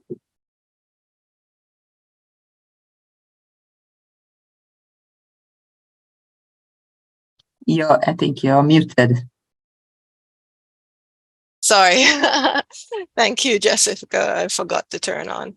Right. So yeah, it's a difficult question, a bit tricky as well, double-edged question, the issue of reparations. While it represents, as Sir Hilary Beckles has said, perhaps one of the greatest social and political movements in modern times, the questions of repair, justice, acknowledging harms, and seeking redress in our contemporary moment. The question of interpretation of what reparation means and how it is to be assessed, and the ways in which one should organize processes towards seeking repair. So those are very contentious processes. So even just recently, there was a huge launch of a report quantifying reparations for, I think, 30 countries which have a history of transatlantic chattel slavery built in to the sorts of incalculable damages, harms, grievances that have been generated by that system of racial domination. But the problem for me lies in so far as the quantification of the harms also tends to create a certain sensibility towards monetization of particular kinds of suffering, which in and of itself can be an affront to certain constituencies of people who feel that, is this an attempt to say, well, these funds would, in some sense, provide us with a way of measuring harms which are continuing to today.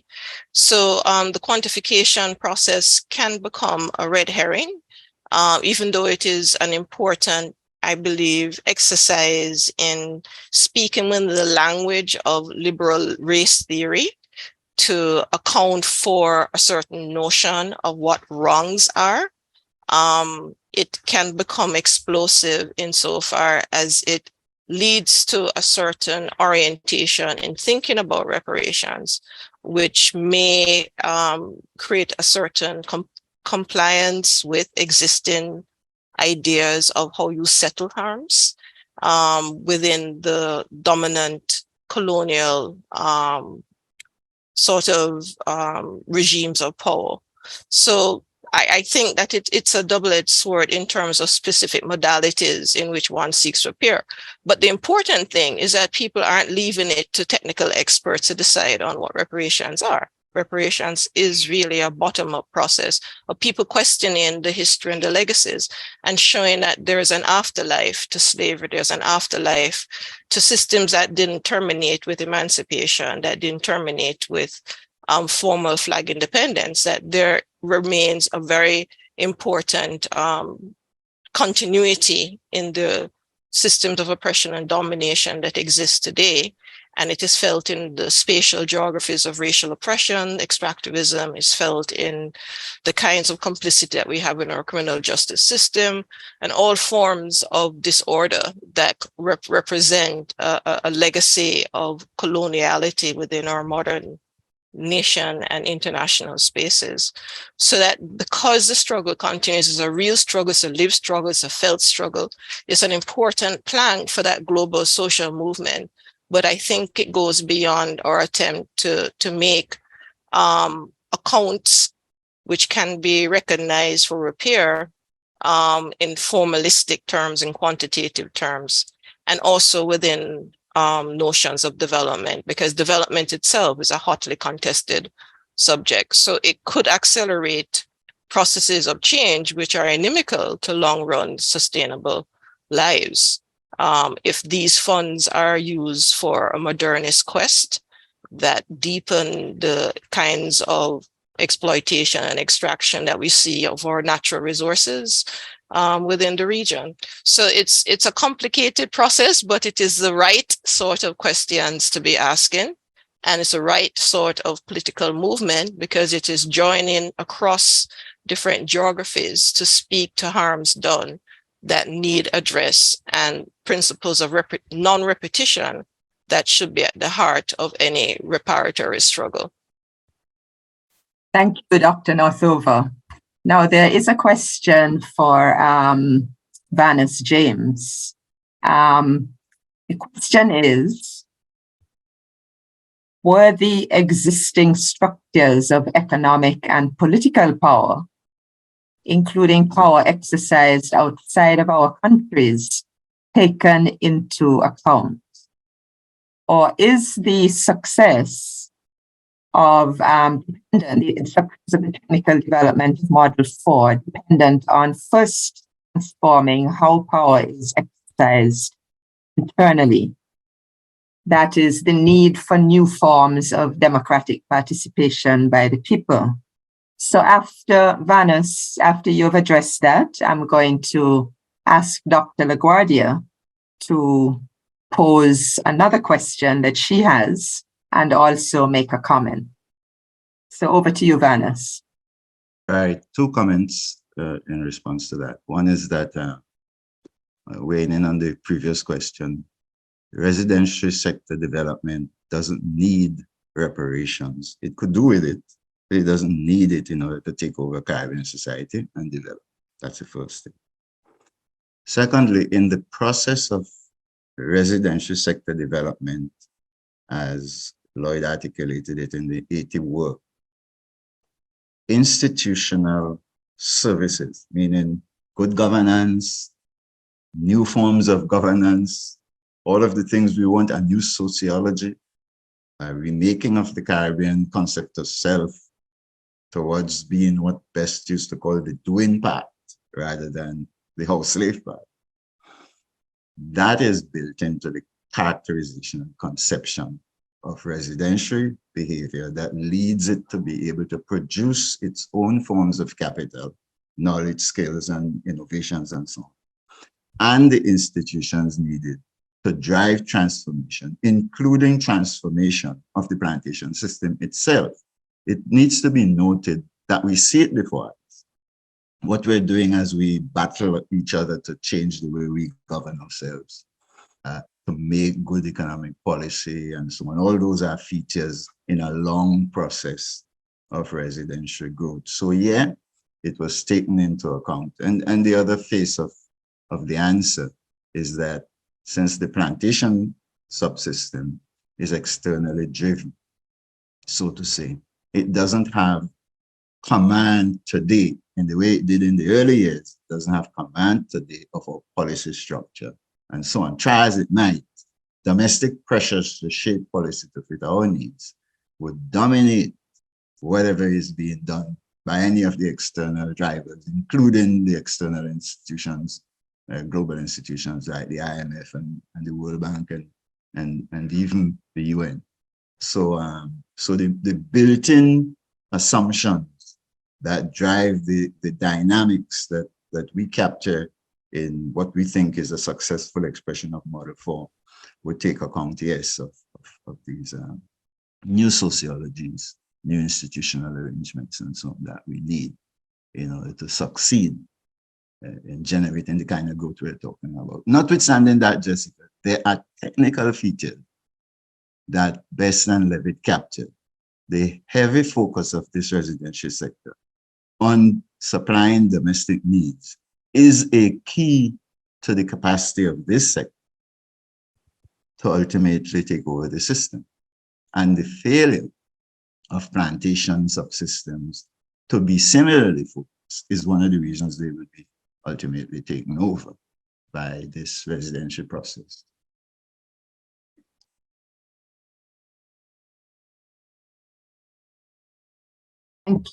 Thank you, Vanessa. And I now invite Dr. LaGuardia, Jacqueline, to ask her question and comment. Well, yes. First, I would like to start with the comment. Well, first, before that, thanks to all the panelists, I believe they have been. We have enjoyed really insightful and provoking presentations.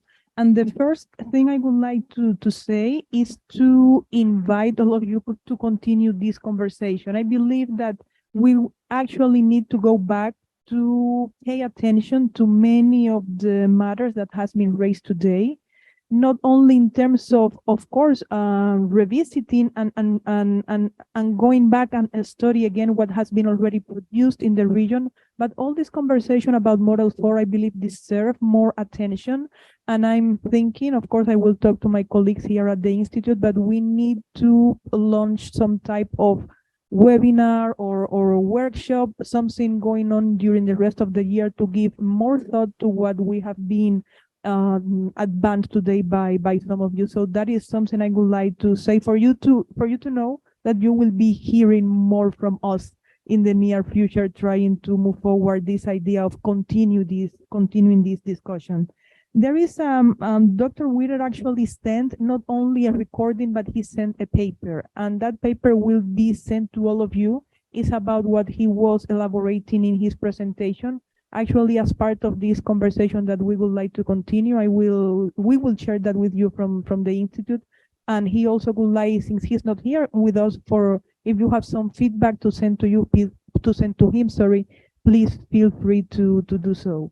Well, that is my comment. My question to the panelists has to do with some other developments in terms of economic thought and economic conceptualization of Caribbean economies and societies coming from the Spanish-speaking part of the Caribbean. And I'm thinking about Emilio Pantojas, a good colleague from Puerto Rico, and he has given a lot of attention. Of course, he always has been inspired as well by the plantation economy discussion. I believe that our Cuban colleagues said very clearly how much this plantation economy model has been influential in the whole Caribbean, not only English speaking, but also the Spanish speaking part of the Caribbean. And specifically, Dr. Emilio Pantojas has been paying a lot of attention to studying the evolution of Caribbean economic structures, taking as a guide, or taking as let's say a starting point, the whole discussion about the plantation economy and the plantation society. And what I has been very curious is to see how he has been trying to understand the new evolution of a service economy, especially the way that we can see that happening in the Puerto Rican case, and how that service type of economy could be understood as well from these concepts that has been presented and these dynamics that have been presented by the plantation economy models. And my question is, looking at the English-speaking Caribbean, also very much sector-driven economies today, do you see any type of major challenges on how to understand service economies using the plantation economy model that was built trying to understand another kind of economic functioning and another kind of economic structure? What are the main adjustments that you believe should be brought to try to see the logic behind the plantation economy in this type of service-driven economies as we can find in the Caribbean today? That could be my question, without reading still the paper by Dr. Witter about Model 4. Maybe the answer is there, but I don't know.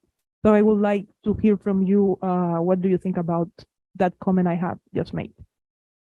And let me just say that any of the panelists can weigh in on that question. Since I worked on the technical part of the thing, let me run a quick response to that to fit what the Puerto Rican economists would be worried about.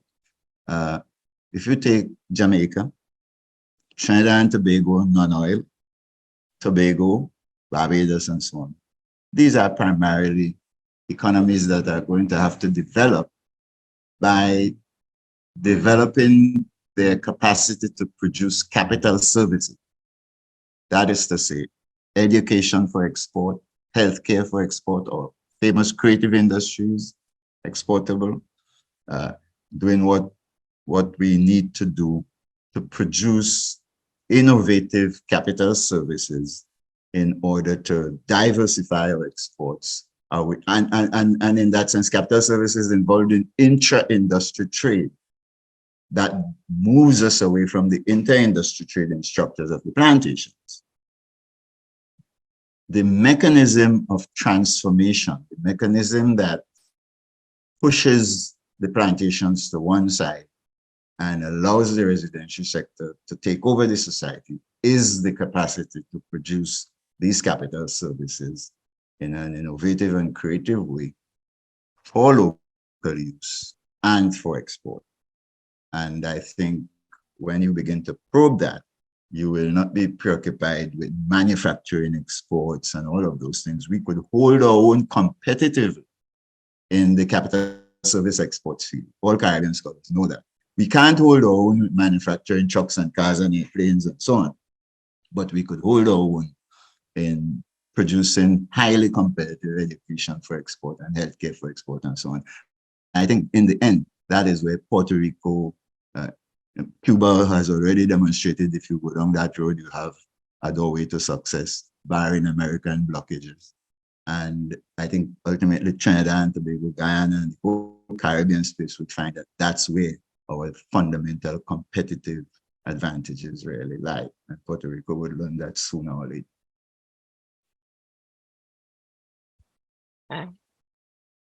I hear Banos, I'm not in disagreement, but I'm just posing a sort of a number of other questions. When I think about the Caribbean today, 2 days ago, I was at this Caribbean Studies Association conference in St. Croix. And in flying out of St. Croix, we flew over major oil refineries that are now defunct, right?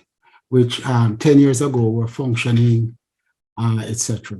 And they were defunct in the most obvious way. They were like 20 or more huge containers, you know, the big circular containers that hold, cylindrical containers that hold oil. They take the tops of all of them. Obviously, because maybe they expand and do something inside there, I don't know. But whatever the reason is, it's the most stark indicator of the stripping of industrial capacity. You know, oil refinery is industrial capacity that I've seen in a long time. And it just strikes me. You go to Jamaica, right? And we don't produce anything again. You know, I'm being hyperbolic here, but you get my point. Our major export is actually our people who then send back remittances. Tourism provides the other component of it, which is the most problematic industry one can imagine in terms of a national development, right? On the illegal level, those who don't fit into that framework make it, and they also do it transnationally, right? Puerto Rico is perhaps the most extreme example of this, not far behind St. Croix, which is US Virgin Islands, in that the people just gone to Orlando en masse, you know, reducing the population of Puerto Rico significantly over the last 5 to 10 years. There seems to be a bigger crisis here of how do we return to the notion of a national economy, you know, whether residential sector, whether in the context of this process.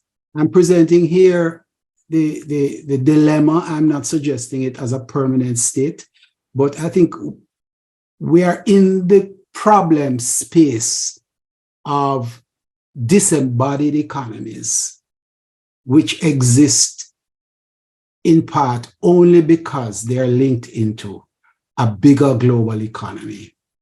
And can you return the genie into the bottle of an embodied economy? We don't know, backward and forward linkages, all the things that Lloyd used to teach us, that to understand what it is required for an economy to function properly. I'm posing it as a dilemma and not as a tragic end, but as a dilemma that we face that sort of puts all of the questions we've been looking at into perspective. Mm-hmm. Dr. Northover? Hi, thank you. So for me, the issue of whether or not it's a commodity, which is, for example, mineral export or food commodity exports, agricultural commodity exports, or service commodity exports is not really a valid way to make a critical comment on the plantation economy system, because it wasn't really focused on necessarily the material side of the plantation model one was rooted in the pure plantation economy, in which there was a distinct organization of slave labor around agricultural exports.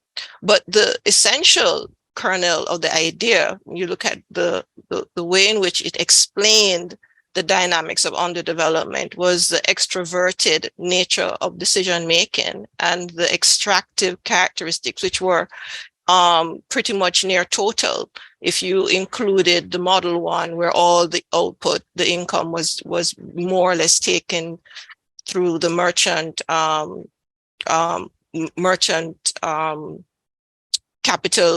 capitalist agent in that plantation system.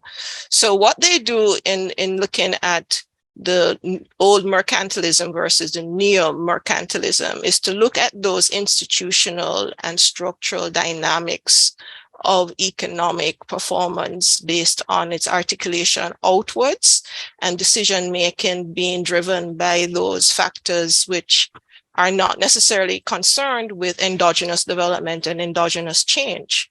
So in the touristic sector, it's one of the most highly externalized or externally driven sectors in terms of its method of extracting and generating wealth.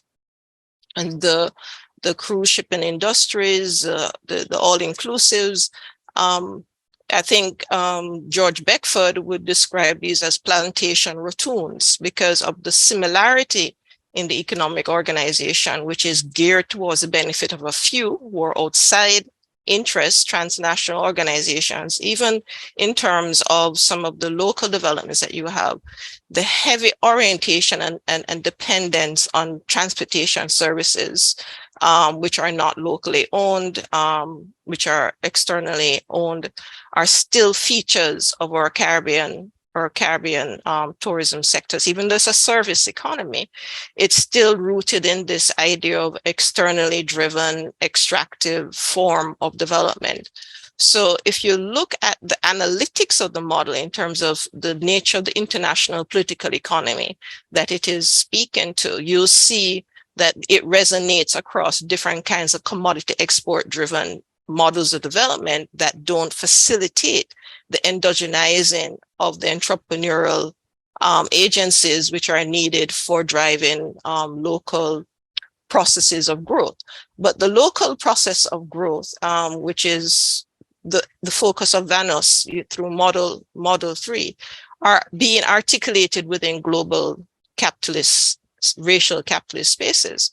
So that the main problem I find with in our examination of the plantation model is that we tend to forget that it was speaking largely to, and the strength of its emphasis was really on the racial political economy that underpinned the character of the extractivism, the kind of violence that it reproduces, the kind of exclusions that it validates, the kinds of marginalization in processes, political, economic, cultural, epistemic, that it generates, which is why the plantation model really calls for, as its anti-model, a decolonial model, a model that looks at all the dimensions in which hegemonic domination of our bodies, our minds, or ways of thinking economic relationships, or way of thinking interstate relationships, or ways of thinking about the roles and the possibilities of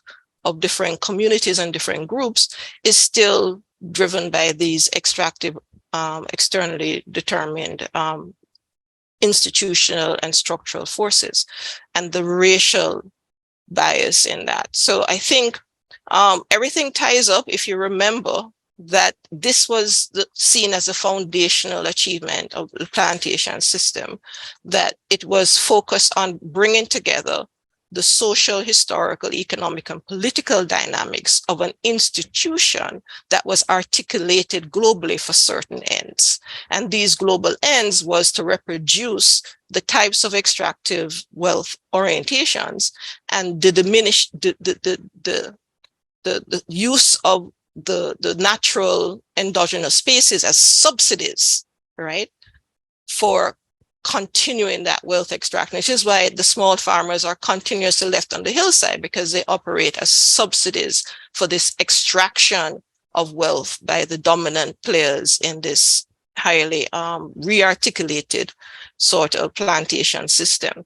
So I think that must be the anti-model. It must be, the anti-model or model 4 must be centered around trying to address these processes of racial articulated modes of insertion into processes of change, which are guided towards keeping certain elite groups on top, keeping certain spaces geographically more secure, keeping certain bodies more or less vulnerable to some of the violences that are being experienced in the world.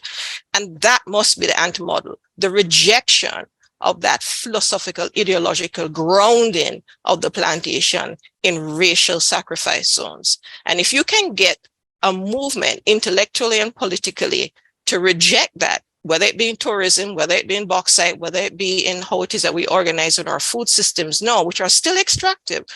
The food system is highly geared towards reproducing a disarticulated system in which our small farmers don't benefit, and it becomes highly concentrated on industrial capitalist fossil fuel-led modes of production, still largely plantation orientated, which are driving the climate crisis. So 1/3 of greenhouse gases come from our dominant agricultural systems or plantation dominated, which is why the language of the plantationer scene has been introduced into critical, particularly global, particularly economic discourse to try to understand what are the drivers underpinning the types of fundamental shifts in our environment and social and political lives that we experience now. And I think that is testimony to the legacy of the plantation economy, because what is being emphasized are the modes of extraction, the modes of domination that lead one set of actors to benefit at the expense of the other. And it is not strictly around the notions of class lines. And I think that was Lloyd Best's most emphatic point, that class analysis in systems where people were chattel doesn't make sense, right? It is a form of extreme primitive accumulation in which capital being formed does not work in the way in which Marx theorized the emergence of the class relation, but it is part of the process of creating classes. But what was formed in the Caribbean are not necessarily class systems. So that these are fundamental questions about how we theorize our Caribbean economy, which are rooted in the questioning of the Caribbean plantation economy tradition, which I think is important in us trying to understand what our possibilities for transformation are. Because these are fundamental questions like, what is the nature of society? What is the nature of the economy? What is the nature of the things that are the drivers for endogenous change? And what are the articulations in this very long jury of global extractive processes? Jessica, can I just put in one last comment? In response to both? Okay, that will be the last one, and then we'll get on to wrapping up the. Over to you. Partly in response to both Brian and Pat. I think in working with Best on this question, one of the things he drilled into the team was that you've got to identify a mechanism by which the residential sector could effectively be transforming itself and other parts of the economy to behave in ways different to what Pat has described. And we debated it for a long time. And I think he lost the argument when I told him that capital doesn't mean Marxian capital. It means Straffian produced means of production. You produce education in a creative way, you produce healthcare in a creative way, and you use it to produce everything else. And you sell it to the plantations as well as you use it for your own internal accommodation. That makes you what Bess used to call the doing part. That's the mechanism that allows the residential sector to grow faster than the plantation sector. And just finally, the answer to the Puerto Rican question is that the services you are talking about are not tourism services in any ordinary sense. The services we are talking about as capital services could be exported on the tourism platform, but they are the result of your production of education to sell it to the world and to yourself. Your production of high quality healthcare to sell it to the world and to yourself.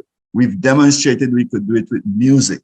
Your production of your own creative musical output to sell to the world and to yourself. We've demonstrated with reggae and soca and so on that we could succeed in doing this. And that's the substance of independent thought and Caribe. That's what the residential sector specializes in doing. And it gets involved in intra-industry trade. You sell me music from North America, I go sell you reggae. May the best music win. And I think we can hold our own in that space and not be taken over by the preoccupations of the foreign world that understands domination and domination only. We could hold our own in the Caribbean space, in the global space. Thank you, Vanus. You might have to factor in artificial intelligence somewhere in there, but that's another theme for another day. Now, I want to do two things as we wrap up this very, very interesting and very fruitful and enlightening conversation that we have had. I wanted first, very briefly, to just refer to a couple of comments on Kari. There have been many, many greetings, birthday greetings and friendship greetings to Kari coming from people all around the world who have worked with her or been taught by her. And two struck me in particular, Professor Levitt. One refers to Kari very, very rightly as a towering female intellectual in the academy, and talked about celebrating the ideas that she has shared with all of us here in the Caribbean. And the other comment was concerned Kari's thoughts on the social solidarity economy. I first met Kari Levitt probably in my first year teaching at U.W.I. Mona, first or second year, when she gave a public lecture which looked at social inequality across the Caribbean. It was a comparative look at inequality statistics in the labor market and in social conditions of life. And that lecture really helped me to understand two things. One, to understand the current conditions in the Caribbean at that time. I had been living outside of the Caribbean for quite a few years before that. And second, helped me to understand a very important part of our role as academics, our role as intellectuals in the Caribbean, and the need for us to examine our societies critically and the ways in which you can do this and what you can then do with the knowledge that you create. The role of the academic in Caribbean universities has sort of evolved tremendously over the last few decades, and it has often been very confusing because academics find not only that they have very heavy teaching loads and very heavy administrative loads, but also one is a salesperson One has to develop considerable financial acumen. One has to engage in a lot of spin in order to compete with marketing our programs and so on. And it can be confusing, especially to young academics, people coming into the system who are among the most precarious within our discipline, within our profession, finding their place and finding what they want to do in the academy. And it is always very, very useful, very valuable to have the example of outstanding academics, and particularly people who have been outstanding in intellectual production right here in the Caribbean, people like Kari Levitt. And it's particularly empowering and inspiring for female academics across the Caribbean to be able to look to somebody like Kari Levitt, who at the age of 100, just look at what she has brought to all aspects of her life and her activity in the academy, in the society, engaging with people across all sorts of occupations, and encouraging all of us to think clearly and to shine a light on what are the real conditions and what are possible responses as we try to go forward with development, with human development in our places of abode and production.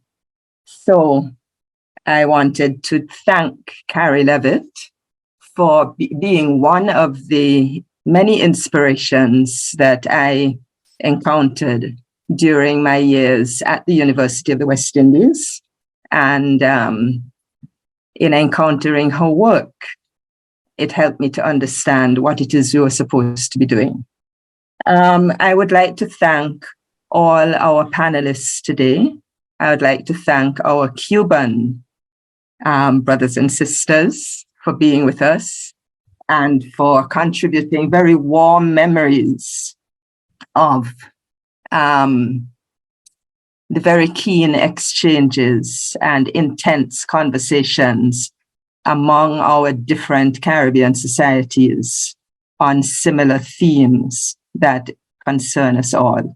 And I think both Graciela and Felix and also Camila brought a lot to today, and I want to thank your institutions for the collaboration with the Institute of International Relations.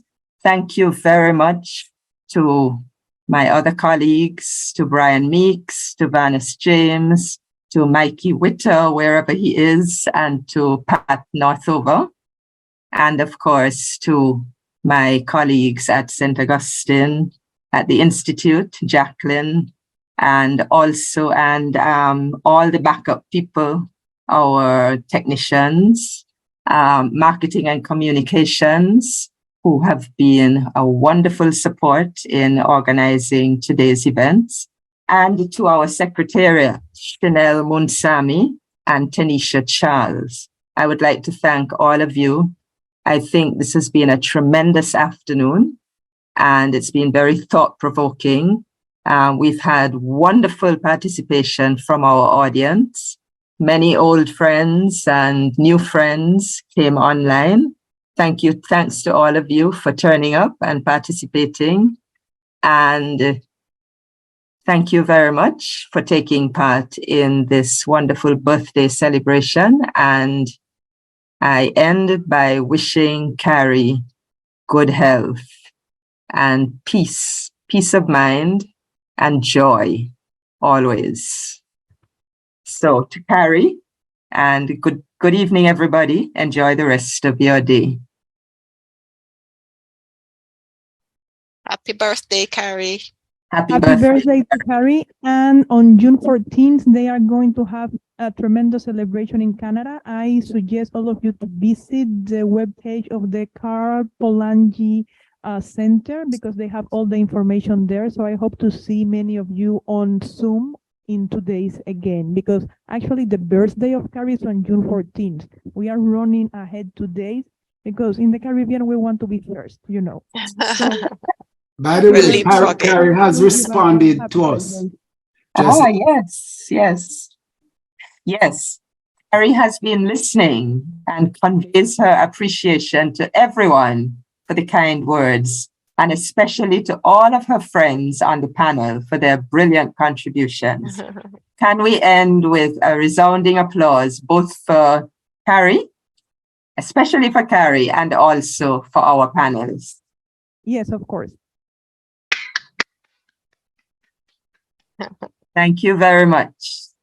Bye. Greetings and bye, everyone. Bye-bye. Have a good afternoon. Good afternoon.